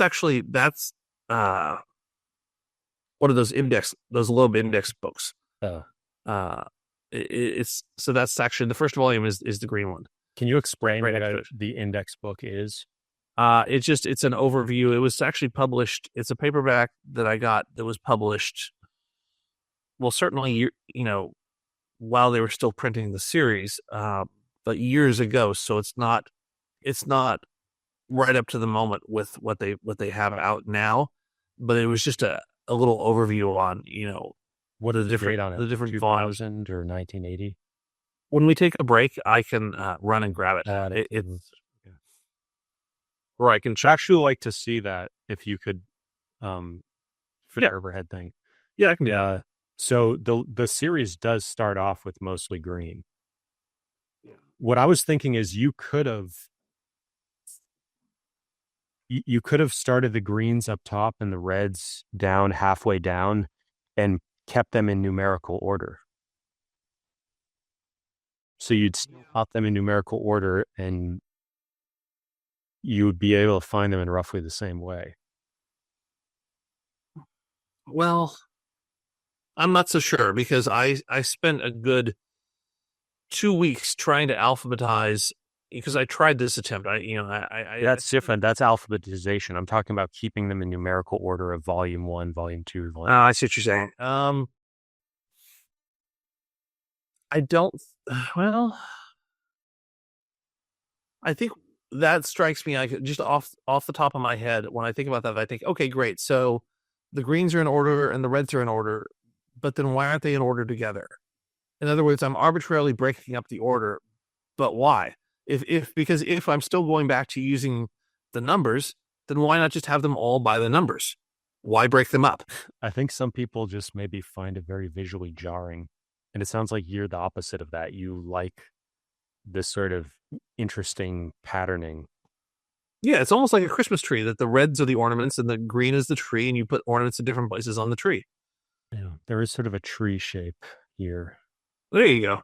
Yeah. But the other interesting thing is that it's not, if they were really to be assorted randomly, they would not look like this because there's tons of bunches, clusters of like 5 or 6 of one, 5 or 6 of the other. Yes, they don't print one Greek, one Latin, one Greek, one Latin. If they alternated, everything, that might be, I might take a different approach. But ultimately, I like the convenience of having them all in numerical order, and it just takes me, the time to look in my database to say, okay, where was Herodotus again? Oh yeah, and that was number boom, boom, boom, and then I can find the number really fast. Is there usually when you see 5 or 6 in a row, are those 5 or 6 usually connected to each other, or is it usually just sort of random that they're next to each other? I found that it's random because there will be sometimes where it'll be like 3 of them are connected, but then there'll be a couple that aren't. Like there's a bunch of Plato, but it's scattered throughout. There are a few Platos that are together, but then a bunch of them are, they come later. So I think it's a little all over the place. Greg's working on a super high res version of this, so definitely stay tuned and we'll have more news on that because there really isn't any great picture online anywhere of the high res where you can actually zoom in and look at everything. So we could do a whole podcast just on the adventures of trying to get this photo to work because it's been a nightmare. We probably should do that. What you guys can't tell. Oh, sorry. Go ahead, Timothy. If we're out of time. Well, no, I want to make sure we have enough time to show all your books. So I think we should leave that as a teaser. All right, cool. Do you reinforce the structure? Oh yeah, this one. Do you reinforce the structure of your house to accommodate so many books from an engineer's perspective? No, and that was a good question, but no, I don't because I'm on a slab foundation. How old is this, by the way? It's newish. It's what is it? 10 years old. Oh, wow. Yeah. 12 years old.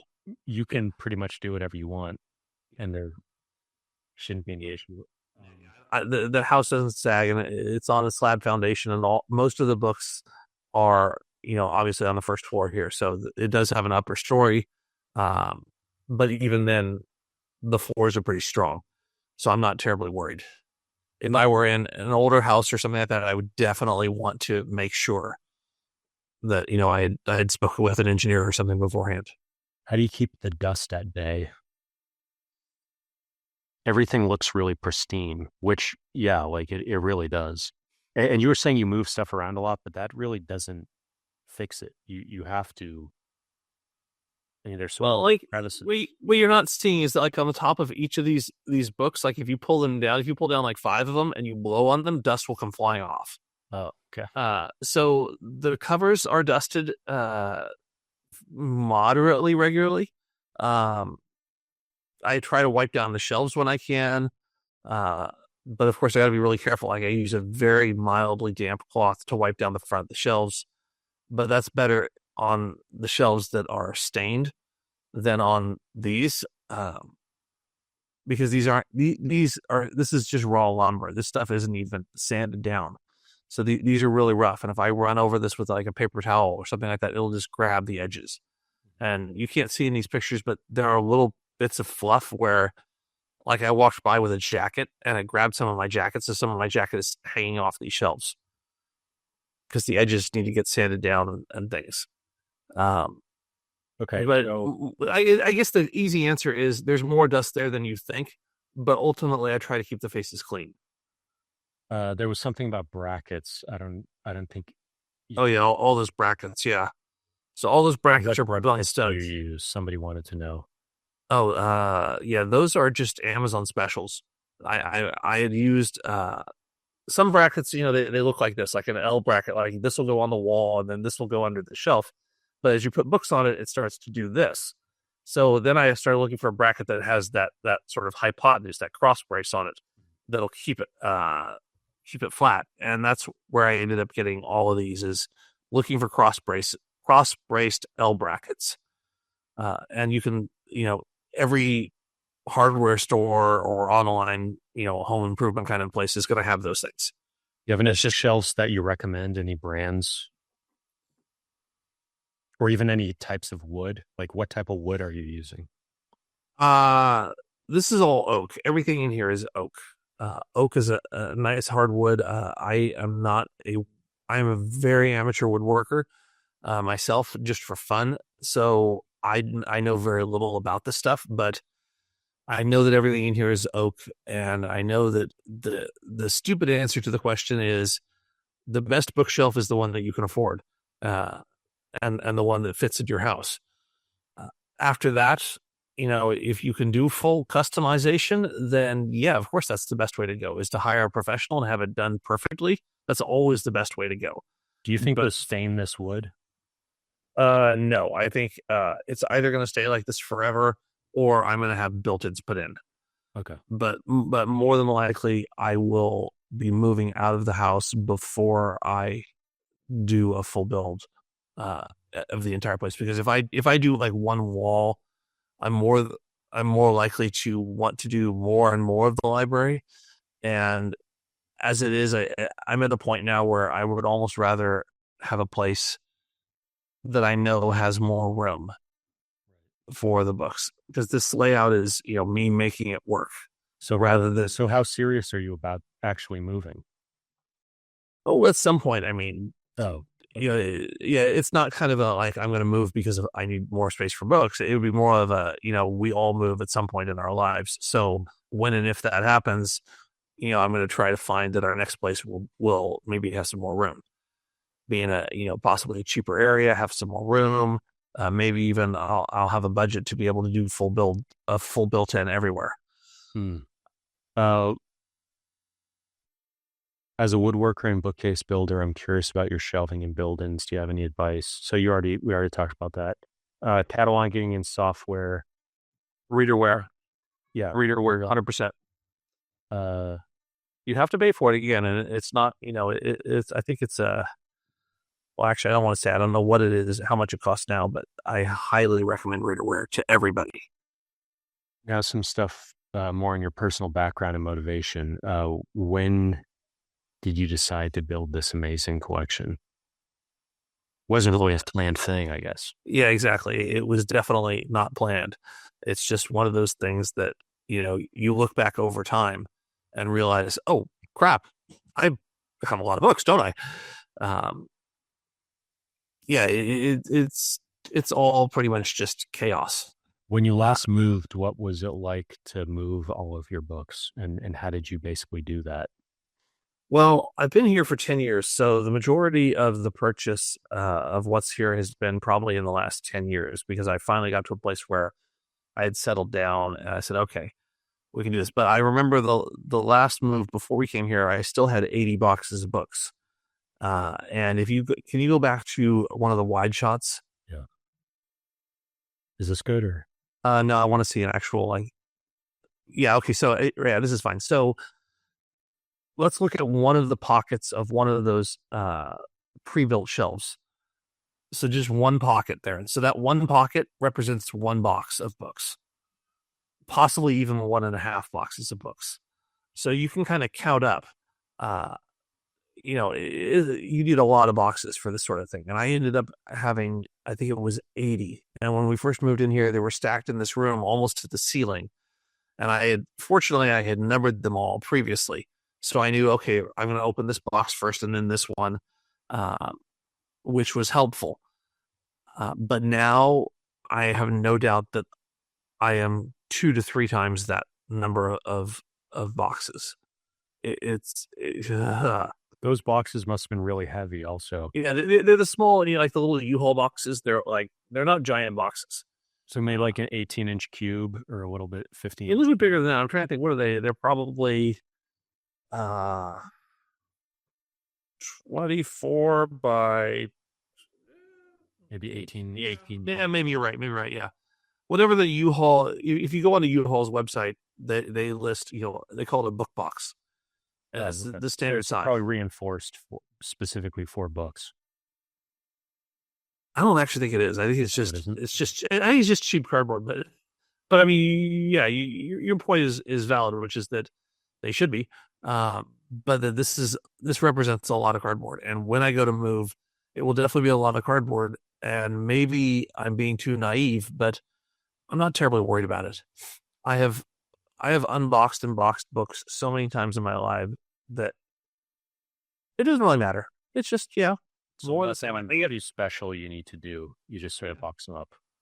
I would box them up probably back to front. I would put the books on the left would go in the bottom of the box, and the books on the, well, actually, would I do that? Now I have to think about that.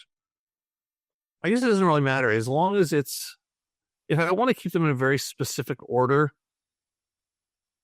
Like with the fiction, if I wanted to keep the fiction alphabetical and I wanted to box it alphabetically, yeah, I would put the A's at the bottom and the Z's at the top so that I would unload from back to front. What about for the Loebs and the Dumbartons and Tattis? Are you going to do anything? Well, the Loebs are easy because they're all numbered. So that one doesn't really matter. Well, actually, the Tattis and the Dumbartons are also numbered, but the problem is those are numbered on the inside of the jacket. So you actually have to open the book up to see the number, which I thought was obnoxious. I think the numbers on the outside like they did with the Loebs. But with the Loebs, it really doesn't matter. You just look at the number and throw them up there. So they're not especially delicate. Like you don't need to wrap. Well, dust jackets, of course, are always delicate. And I have thought on occasion, should I put everything in Mylar? Should I go through the entire library and put Mylar on everything and then put call numbers on the spines on the Mylar? I thought, well, I could, but ultimately, what's the point? Mylar is just the clear plastic that when you go to a public library, everything is covered with the plastic. Yeah. And then they've got the call numbers down there on the lower part of the spine, whether it's a Dewey system or a Library of Congress, whatever it is. Yes. Okay. So, have you ever worried about moving to a different home? And what do you do? What would the cost of buying a bigger home? Yeah, that's worrying. What do you do for a living that enables you to build and maintain such a collection? Uh, Priorities. I mean, what I do is not that special. I'm a commercial photographer, and we sometimes have very big budgets, which is really nice, but not always. And ultimately, this is just prioritizing budget. Is really all this is. I mean, I'm not going to sit here and blow smoke and say that, oh yeah, anybody could purchase this many books, but I think that purchasing books is just a priority. Whether you purchase one book or 10 books a year, over time, you add it all up and you end up with a lot of books. You open your home to neighbors and friends who want to research or just read? Always, always. I don't have enough friends to come over as I would like. I would constantly tell people, oh, come check it out. And I have people who come over and they fawn over it and oh, wow, this is amazing. But I think to anybody who has a personal library, you can appreciate that what a library is it's a glimpse into your mind, and it's deeply personal. And so you want people to, we want to show who we are to people. We want people to say, okay, I see that you're into this. How do you feel about that? And okay. And so as they go through your library, they're going through your brain. They're going through everything that makes you you. And so I was just I like to do that with people because I like to share that aspect with it of who I am with people. There's also the flip side, which is, and this just occurred to me, that when you talk to somebody for the first time and you're trying to communicate the whole variety of interests and perspectives you have, you can drop little hints or make certain references, but to compare that, how low resolution of a picture that is of who you are versus somebody seeing your entire library or browsing your library and you realize how difficult it actually is to communicate to another person your interests and your passions, as well as having a physical library and a digital catalog is sort of a poor substitute, but there is such a rich picture of who you are in your mind that can only be really captured with something like this. Yeah, I'd say it's like anything else. If you go over to somebody's house and maybe you don't know them very well, maybe it's on a date, and you go over to your date's house for the first time and you look around and you go, okay, so they've got some art of this, or they've got a couple books on that. This tells me, that they're into this, they're into that, and we make judgments and as we try to understand who people are based on the context clues that we get from their place, from their mannerisms, from how they dress, from the art that they have in their house, or from books. And books are just, I think, a really quick way to do it. Oh, okay, I see that you have a lot of Martian porn. Okay, you're really into Martian porn, huh? Like, oh, yep, guilty as charged. So it's a fun, easy visual way to figure somebody out, I guess. There's a question about the Syntopicon. Do you have? Oh, I haven't written that down. Yeah. Okay. Yeah. So that would be. That's right. Because you had a URL for that, didn't you? Yeah, you can look at it on archive.org. So there's links in the comments of the part 1 video on that. But this person was asking, have you looked at it? Have you read it? Do you find it valuable as a standalone resource? I look at it as a part of the collection of the great books itself. So it's valuable along with everything else. I have not spent a lot of time with the great books. That was a gift set that I loved for a while, and I read some of the topics in it, but I haven't gone through all. There they are. Yeah, I haven't gone through all of them. The Synopticons is volumes 1 and 2 right there on the left. Yeah. Yeah, so I personally think you can read them pretty independently, and there's a lot of good stuff there. So you don't necessarily have to be laboriously cross-referencing everything and spending a day just to read one essay, and you can kind of skip through. So by the way, I hope that was, when you were zoomed in there a minute ago, I think that was a cobweb that you guys see that it crosses from the upper left to the lower right across Plato and Aristotle. I don't think that's not a scratch across a bunch of books, in case anybody's going, oh crap, who took a box cutter to your books? I think that's a cobweb that I need to go cleaning up. So back to the dust question that we had earlier. Apparently I've been remiss. Okay, so then we had a question about what's your favorite rom-com? Favorite rom-com, as in a movie? I'm going to assume they mean a movie. Yeah.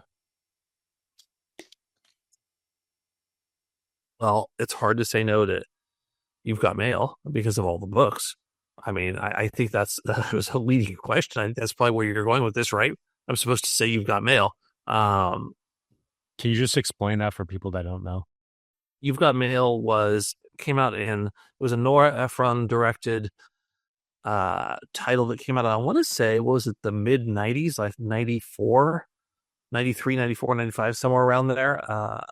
It was starring Tom Hanks and Meg Ryan, and they both sold books for a living and were competitors. And I also want to say, I think it was based on a much older story. That it was not an original. I mean, the screenplay was original, but the story itself, I think it was based on something else, but I can't remember what it was. But yeah, it was about booksellers who fall in love. And because of all of the books that you get to see in the movie, it was kind of fun. But certainly Sleepless in Seattle was wonderful. Same cast. When Harry Met Sally, almost the same cast. I think, are there any other... I think probably right now, my favorite rom-com is barely a rom-com, and that's I Love You, Man, with Paul Rudd and Jason Segel. They don't actually fall in love, but they kind of do. They fall into platonic love, and oh God, that was so good. If you haven't seen I Love You, Man, that's right up my alley. That was a great film. So we're about 2 hours in now. I think it's a good time to switch over to your secondary camera.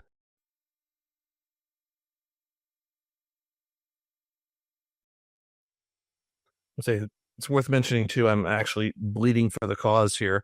I've drawn blood because I was trying to reach behind a piece of furniture to get a book that was down low. And remember I said, don't put furniture in front of your books. Let's see it. Let's see it. Get my other camera on so you can see it. Yeah. All right. Focus. There it is. Oh yeah. Yeah, you got it. It's small, but yeah. No tourniquet required. Okay. So this was, not an index. This was a reader handling. Make sure I can get enough slack on my line that we can talk. Okay. So yeah, this was a classical reader that just had breakdowns of various parts.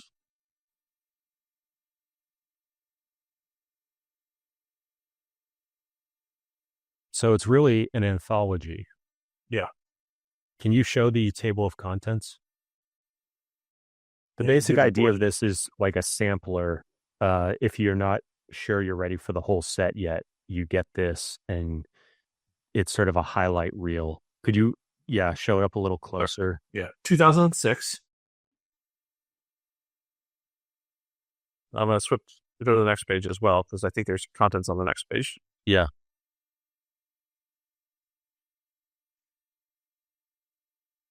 So this could be a good gift as well to kind of get your feet wet, or just get a sense of what the facing page translations are like. Here's the ISBN if you guys want to write that down. 0-674-99616-X. Exactly. So it's a nice little, it's small. Like you can see, it fits in the hand. It's slightly smaller than the Loebs themselves, which are already pretty small. Can you show the back?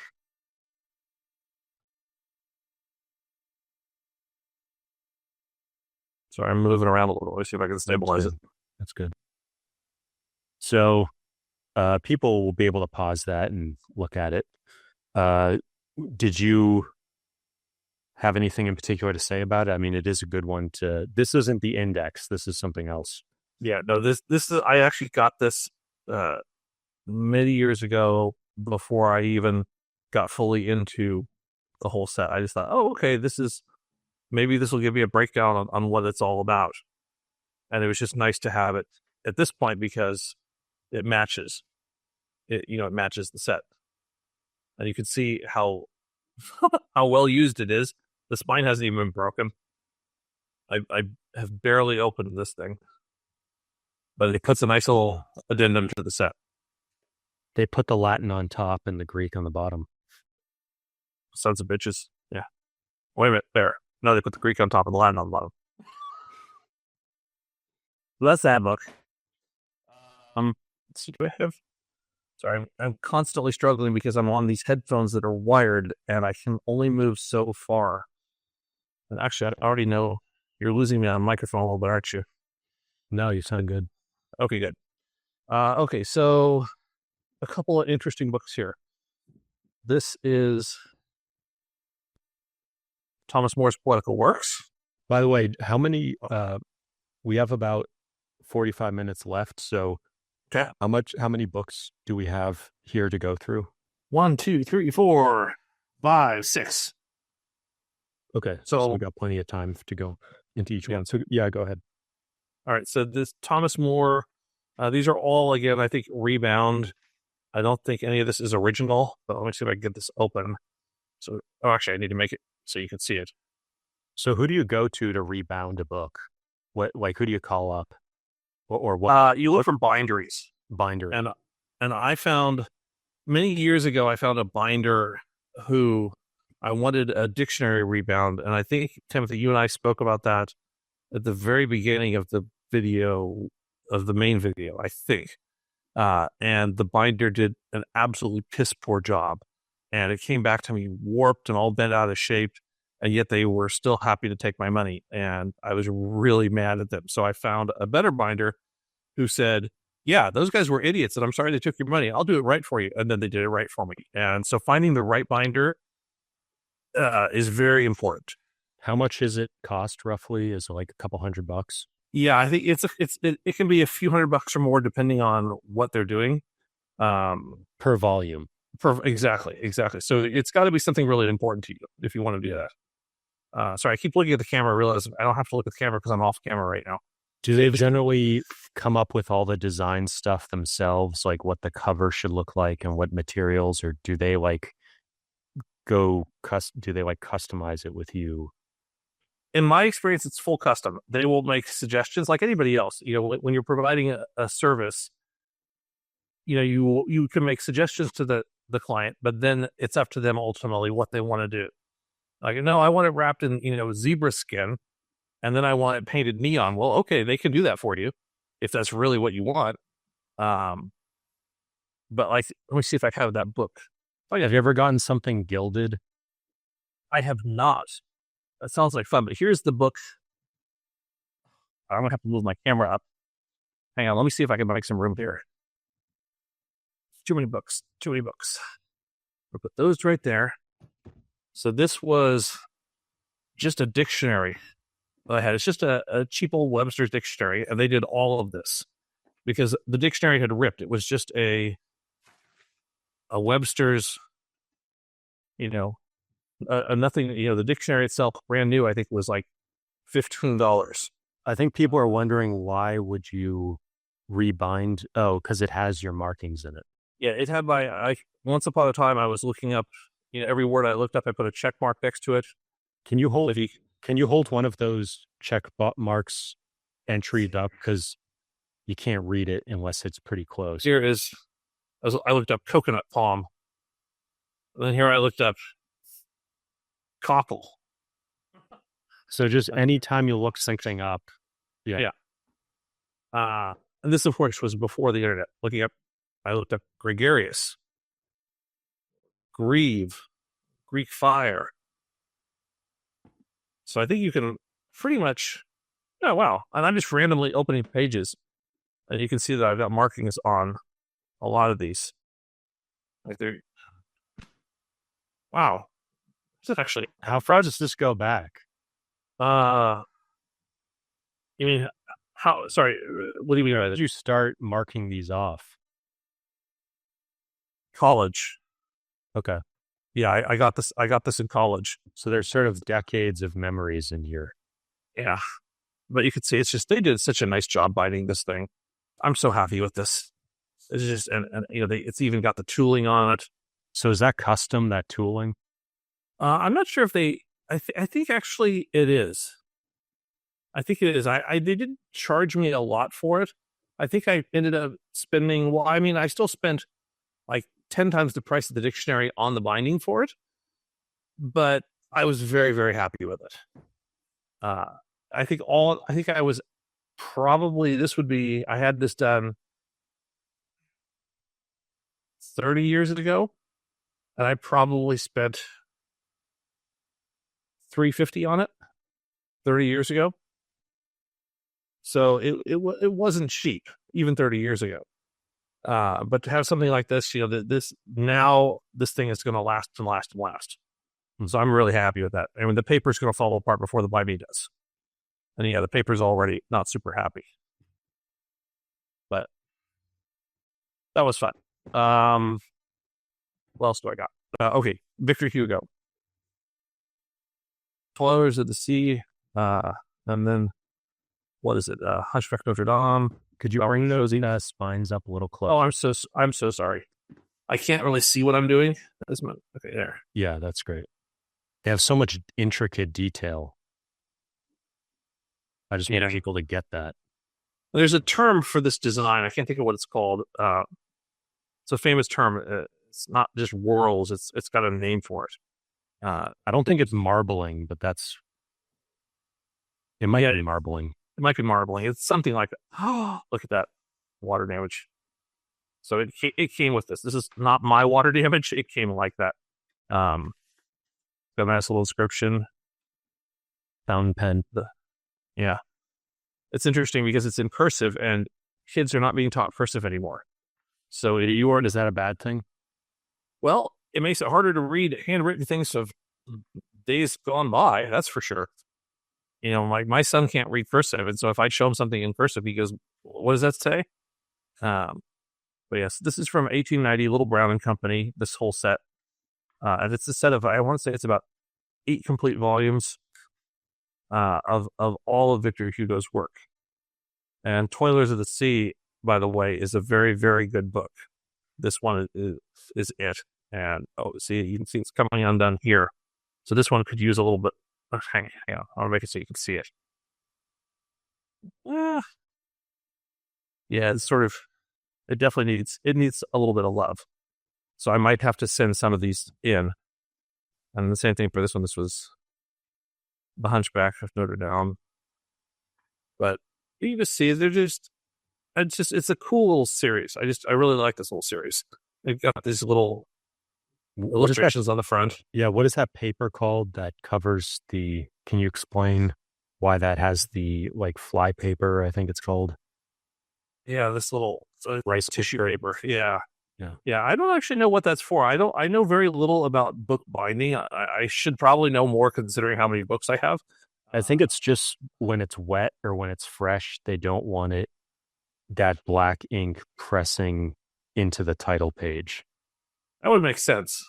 Oh, that would definitely make sense. But yeah, and these particular. Oh wait, what's this? Hello.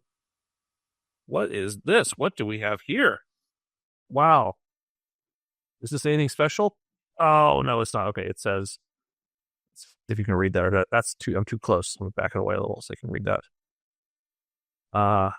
I don't even know what that says. Page 75, line 24. Well, I thought it said simile, page 75. Line 24. 1, 2, 3, 4, 5, 6, 7. Yeah. This was the finishing blow. Gringoire received it with resignation. The devil take you all. But yeah, that's what's fun. It's so many books these days. When you go to a rare book dealer, of course they go through them all and they make sure that there's, they give you absolutely all the details and stuff like this. They might pull out. Oh, there's another one. So somebody did put cards in here. I never noticed these, and I'm glad these got left in, because too often stuff like this gets taken out. And I love seeing stuff like that. For people that are interested in the Harvard Classics set, some of the more collectible older editions, more expensive. I don't know if it's the Eliot or it's like some of the first editions. They have what differentiates them from the later editions that are cheaper is they have those plates, those images that have the flypaper on the opposite page. So that's sort of thing that's gone out of style. I don't think maybe they even need it anymore because the technology has changed, but that's why it's there. So here we have the Faerie Queene. The Faerie Queene, you can see the whole spine, 1751 there. And so this is a 3-volume set, and I'm just obviously opening up volume 1. And again, this is a rebind. Let me see if I can get to the front page.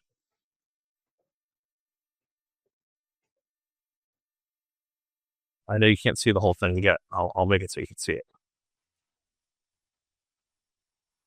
There it is. This sort of looks like the title page you see in a lot of the old Shakespeare facsimiles.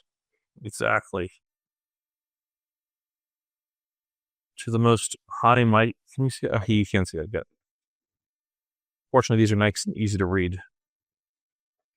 So let's show you. Let's get past this and show you kind of what the verse looks like. Is this the original size? Because this almost looks like it's blown up by 2x. That's a good question. I actually don't know the answer to that one.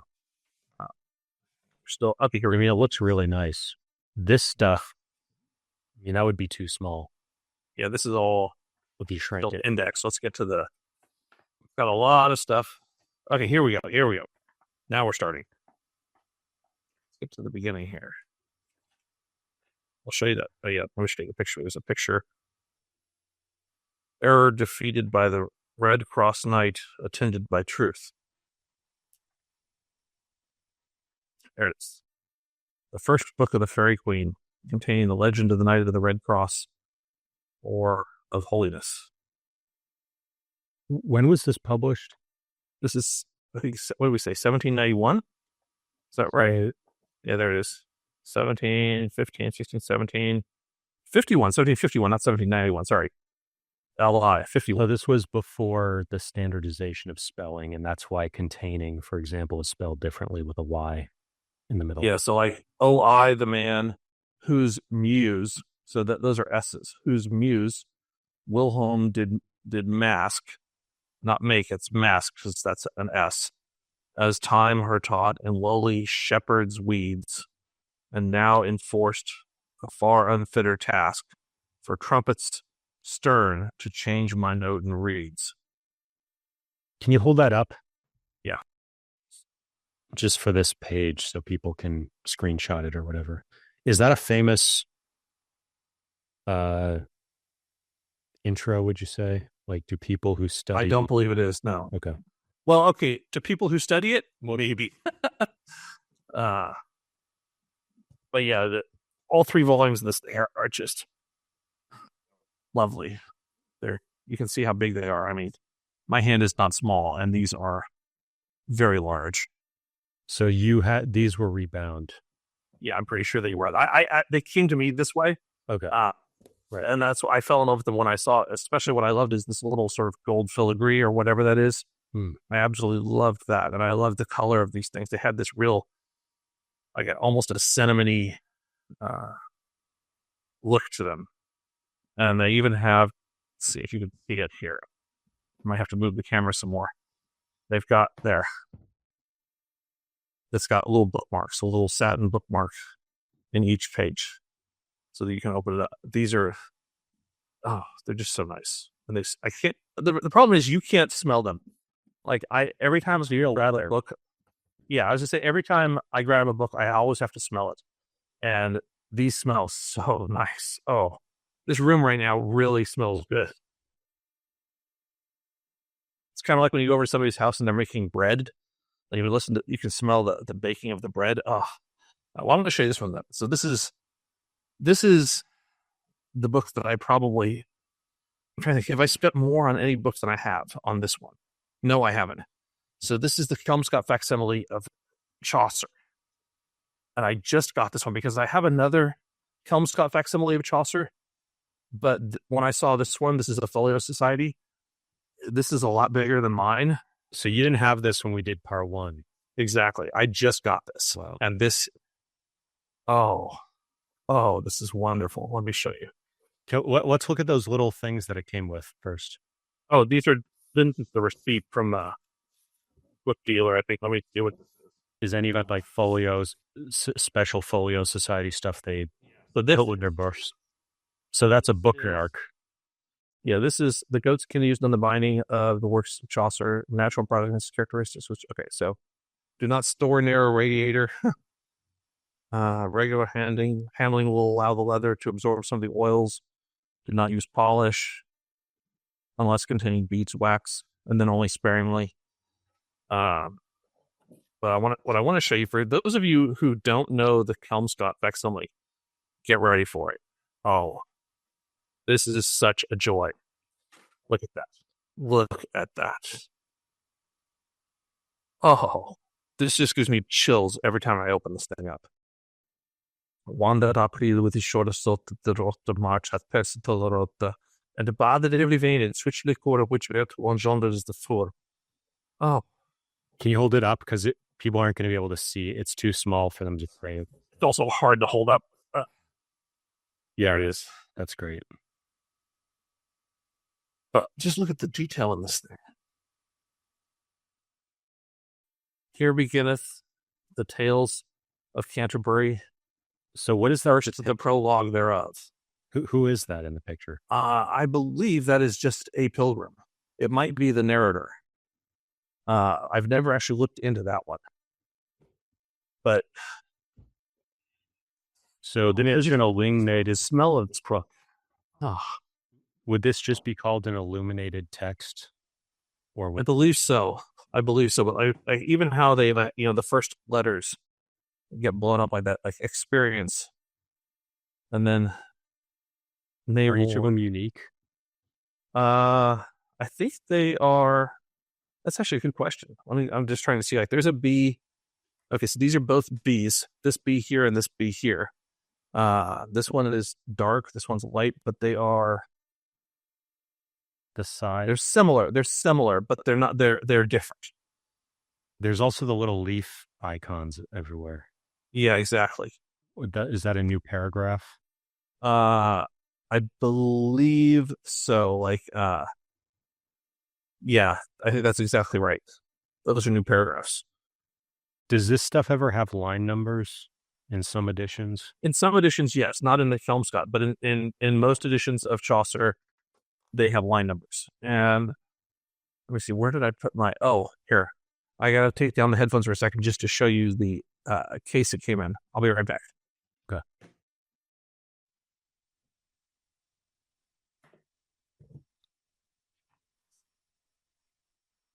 So the case it came in, you can see that. I can't show you how big this thing is. It's more than 2 hands across. And it came with... It's got to be like 18 inches along the longest side. Yeah, it's a monster. And so this is from 2002 printing from the Folio Society. Just a little bit about Chaucer on here, about this edition. And that kind of booklet is somewhat of a standard looking item for more expensive stuff. You'll have sort of an outside piece of construction paper folded in half, and that'll be sort of the cover, and then you'll have a cream paper inside for the text. Exactly. And I will say, if Folio Society ever did a Boccaccio's Decameron version, I would pay almost unseemly amounts of money for it. Do you know how this thing was? Oh, yeah. So this was the most I've ever spent on a book. I spent $1,500 on this. And then after shipping and everything, it was a little more than that, because it weighs probably almost 30 pounds, maybe. Like I'm holding it with one hand right now. You can't see my hand underneath it, but it's very, very heavy.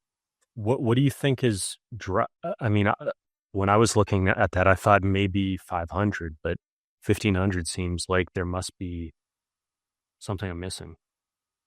No, it's the thing about books is they charge what they charge, and you can either haggle or not. But it was, oh, sorry, I saw my thumb and thought I was giving a thumbs up. Sorry about that.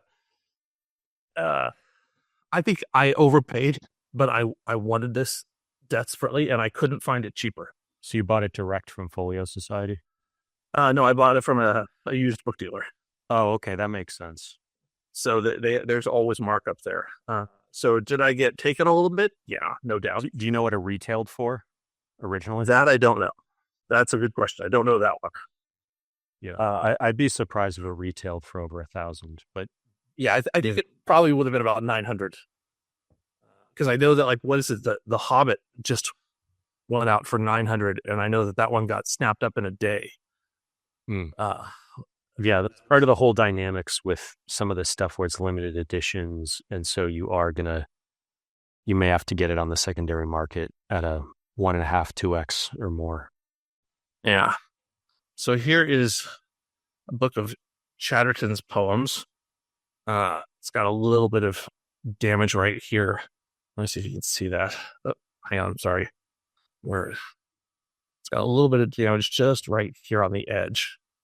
But this is pretty cool. Let me show you this one.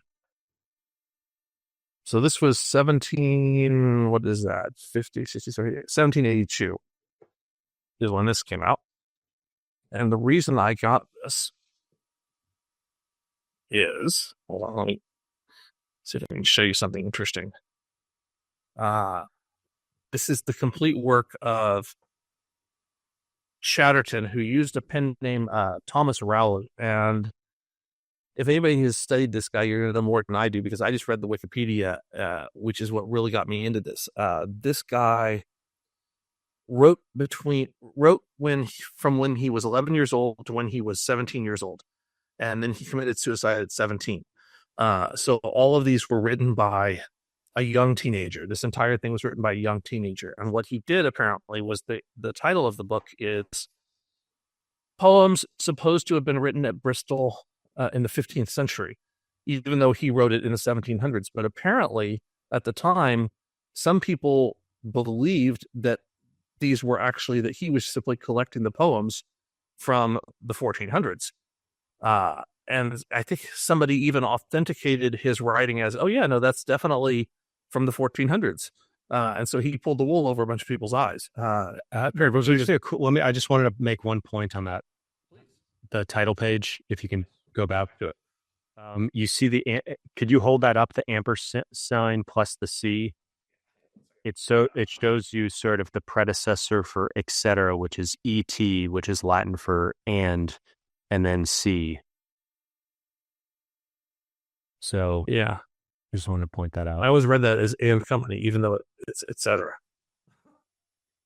But yeah, I forget what cetera means, and it's ketera. It means oh God. I studied just enough Latin to know what it meant like 6 months ago, and I've now blanked on it. So maybe somebody will. I can look up while you talk. Oh, okay. That's true. You have the instant access to this stuff. And the rest. Latin phrase etc. translates to and the rest. Etc. means the rest. Except in Latin, it would be ketera. Ketera. Because there was no C's were pronounced like K's. So ketera. So here's the other and the last. I think this is the last in the series. This is. There you go. 2-volume set of Enfield's History of Philosophy. And how'd you get these? This was also a used bookseller. This was also an impulse buy. I saw this. My son is going to be taking a philosophy course, and he's interested in philosophy, and I was interested a little bit in philosophy. And when I saw this, I thought, okay, it's not super expensive. I'll go ahead and see about getting this. This came. Well, let's back up a second, because I'm interested in the sort of initial spark, like with the Chaucer or with this. How how do you explain how you got to the point of negotiating with a specific bookseller? Like, how did you first discover that these things even existed? Was it because you saw it in a particular bookstore or bookseller's website, or did you cover the thing and then find somebody that was selling it? No, I saw it on a bookseller's website, and I went, "Oh, that's interesting," because I'm interested in older books that I can actually read. We talked about this. I'm not really interested in older books that are in a language that I can't read, so I tend to avoid really old books that are written in Latin until my Latin gets better. There's no real point in me collecting Latin books unless it's if it's something that I'm just trying to think, like if it's an Ovid or an Ovid or a Virgil or something like that that I've read in English translations several times, I might consider picking it up. But generally speaking, I'm always looking for English, and this one it had a good look to it. It was ostensibly about a subject that I have at least some mild interest in, even if I don't know much about it. I'm just looking at this, a biographical chart of the principal persons. What does that say? Principal persons mentioned in this work: Mahomet, Christ, Pyrrho, Epicurus. So it's just kind of a cool little piece. So here we go. Could you hold that up just to I can, yeah. just to show like what the letters look like a little bit on the timeline? On the timeline, yeah. Okay, hold on. Yeah. Maybe just flip it over once. Yeah.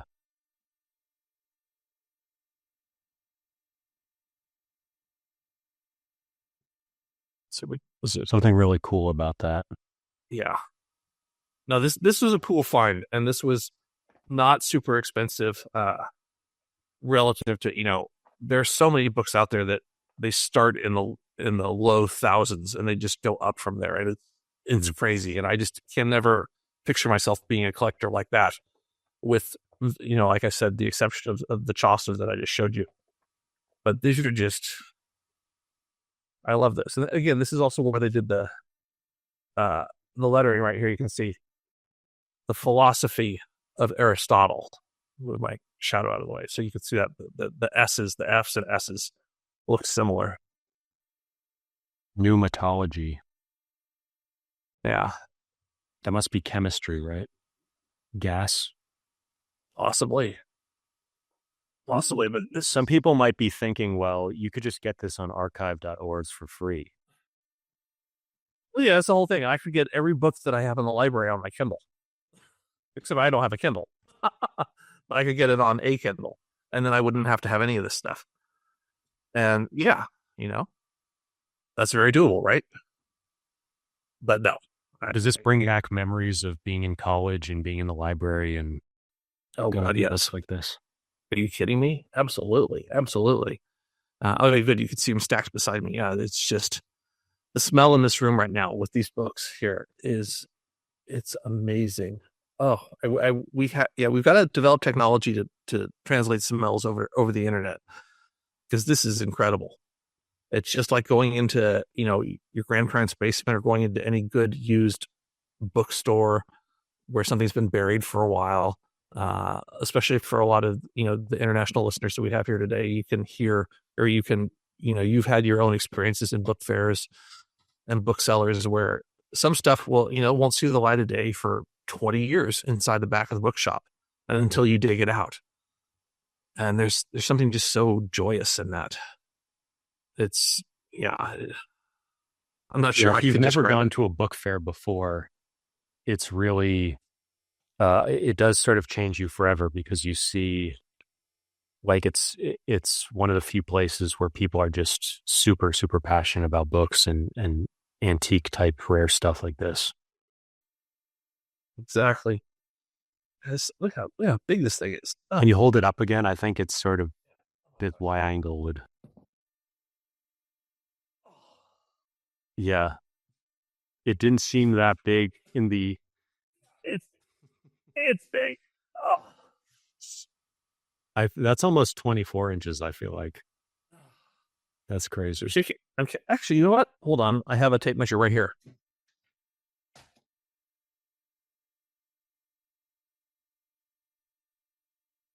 Here we go. This thing is. So this got to be the biggest book in your library, also. Actually, no. Oh, it's only 18. Yeah, it's only 18 by 13. 18 by 13 by 3.5. 18 by 13 by 3.5. So, yeah, you would think it's bigger than that, but you've got the two art books. Yeah, exactly. The Sistine Chapel. That's probably. I think we had that in one of the pictures. I think you showed that, but that thing. I think those are in part 2, actually. Okay. We have. I was going to say, I'd have to, in order to get a top-down version, I'd have to hang the camera about another 3 feet higher just to get it in the shot. As it is, this is already pushing it. But yeah. Yeah, so we got about 15 minutes left. So there actually were some other questions that came through while we were talking. So some of them were repeats, people that are rolling in a little bit later. But hopefully they're ones I can answer. I feel bad for the people who ask earnest, academic questions, and I don't have really solid answers for you. And I do apologize for that. Somebody wanted to know your source for good quality books. I guess like these antique, are there any rare booksellers you particularly like? ABE Books. Yeah, abebooks.com. That's Alpha Bravo Echo books.com. They are a website filled with a whole bunch of different booksellers, and you can browse, you can search. The only thing they don't have that I wish they had was an app, and I also wish that they required all of their booksellers to have photos. They don't.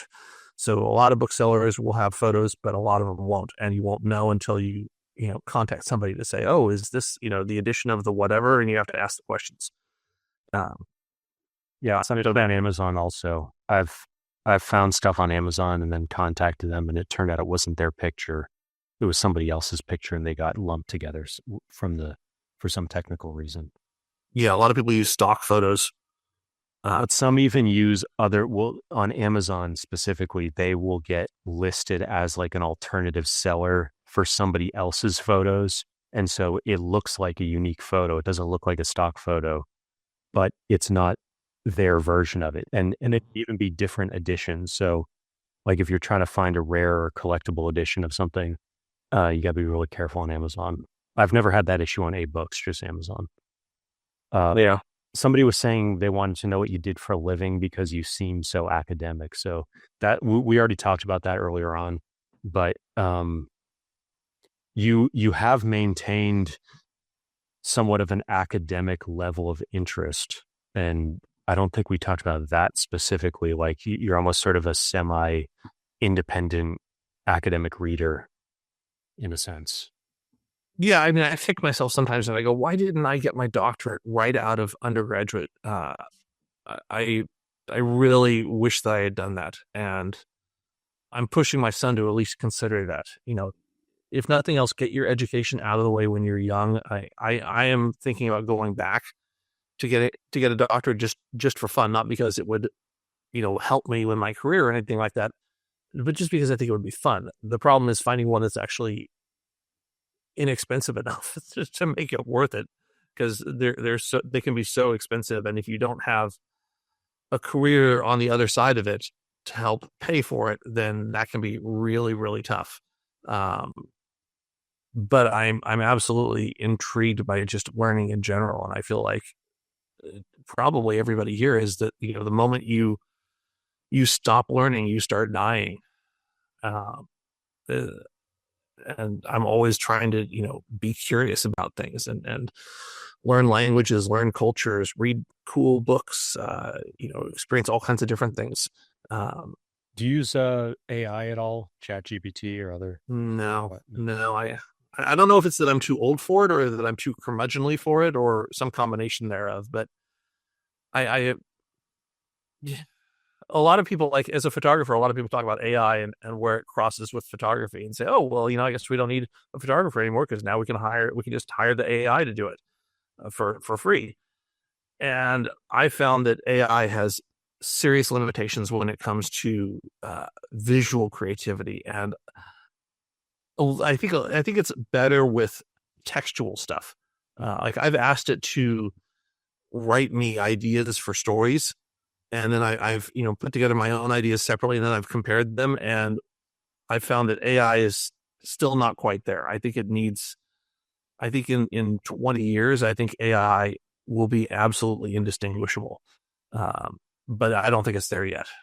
So I think for those of us who are creatives, we still have some time.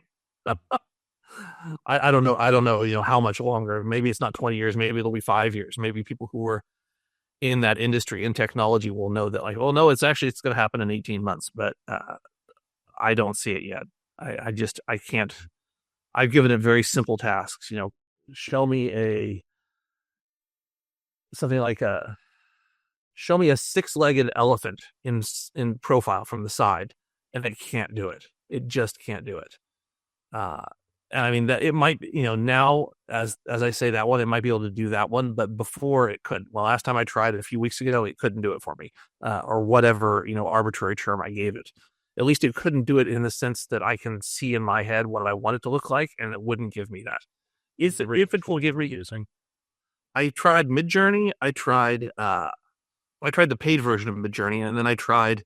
Well, that's the gold standard, so that's why. Yeah, I couldn't. It wouldn't even come close. I stopped using Midjourney because it wasn't giving me anything good.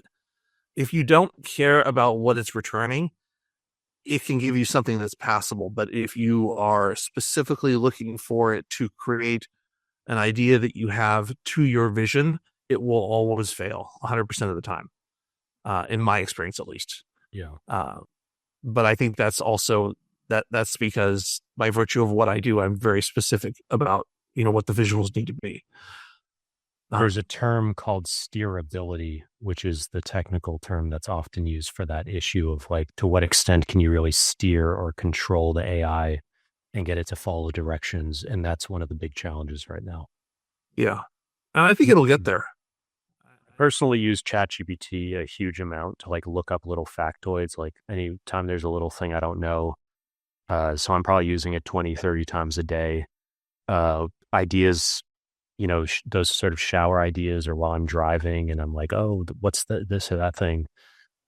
It's really helpful. I find that probably the best thing for people that might be watching is, like, if you're interested in taking a quote or taking an example from one book and saying, what are some parallels in other classic books or other areas of literature? It has this great ability to find parallels across very disparate areas. And that's something that's sort of impossible for a human to do because we can only read so many books. And so that sort of analogical thinking across vast or very peculiar sort of parallels that you're looking for can be really good for that. Well, I'm glad to hear that. If it's able to find parallels, because that's one of the things that I think all creatives have to do, whether you're a writer or a photographer. And of course I can only speak to those two, but the sum total of what writers and photographers do is find parallels and connections between things that people wouldn't otherwise consider and mash them up. So if AI is doing that, then that's definitely a step in the right direction. You can say, like, how is a horse like an avocado? And the AI can tell you, 10 different ways that a horse is like an avocado, beyond that, they both exist or something like that, or they're both brown sometimes. I don't know.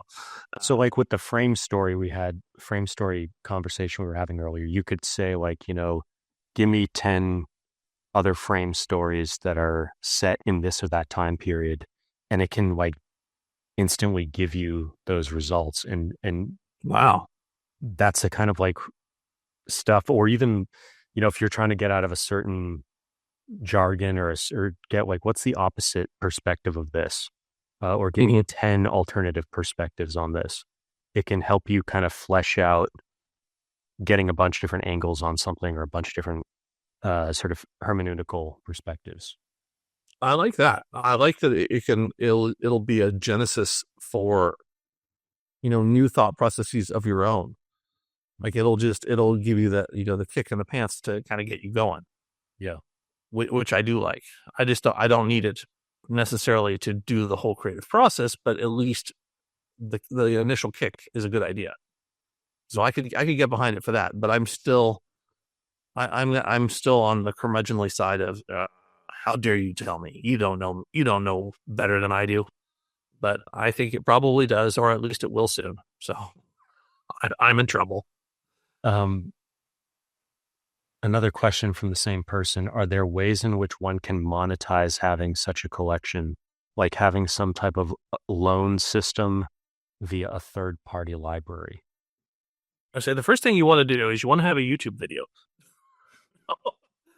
I've thought about that sort of thing, and my answer is very indirect. And I don't know if it's going to speak specifically to your question, but it is.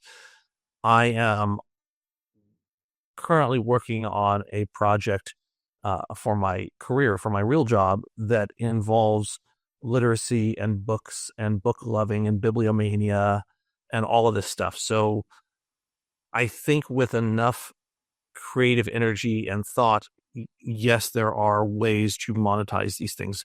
I don't know that lending books or renting books or whatever like that is the way to do it. I don't think that that's a viable service anymore. I don't know that it ever was, but I certainly don't think it is anymore, because there's so much access. Like all of these texts, every single one of these you can get online for free in about 3 seconds if you know how to Google them and know where to go.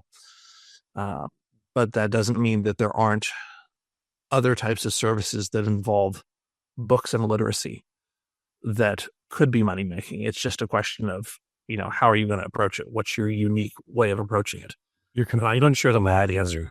You're competing with local libraries that have interlibrary loan and are going to do that for free. So, yeah, I mean, the ambiance in my library is better than at the local library, but that's the only thing I have going for me. I might invite you in and make you a hot cocoa. The librarians won't do that, but so I'm also not going to let anybody into my house. I'm going to have to vet you first, and so, that. Well, yeah, yeah, exactly. You can give me a pint of blood and your firstborn before you come in the door. But I mean, I think it's a good idea thinking about how can you monetize this stuff. It's just that it's very much, to me, it's what do you call that stuff? It's like cotton candy. It's wonderful to look at and it tastes great and it's fun to eat. But ultimately, there's no.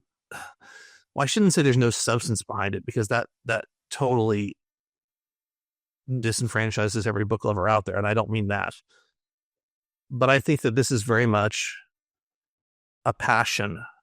It's an individual's passion. This is my individual passion. That's why I do it. It's not because I got into this thinking, well, maybe I can make money on the back end of this somewhere. At some point, I suppose I could sell all the books. Like if I had to, I could just sell everything. And I don't think I would make a fraction back that I spent on it, but I could do that. I don't know. It's a tough question to answer. It's always tough trying to figure out, how to make money at something. Yeah. They just expressed their excellent thank you both, and don't apologize. Both of the answers you've provided so far have been wonderful. I appreciate it. Thank you. He said he said he was happy he got his PhD when he was young. So I asked him what he got his PhD in, and maybe he'll say. But yeah, that would be, yeah. We're winding down here. So if anybody has any final questions, I know there were some kind of, the comments coming in now on the YouTube channel they seem to be getting lower and lower quality. There seems to be a morbid fascination in like how you're going to pass it down to your son, and like what happens if you die. Have you put this stuff in the will? Do you have a will? Well,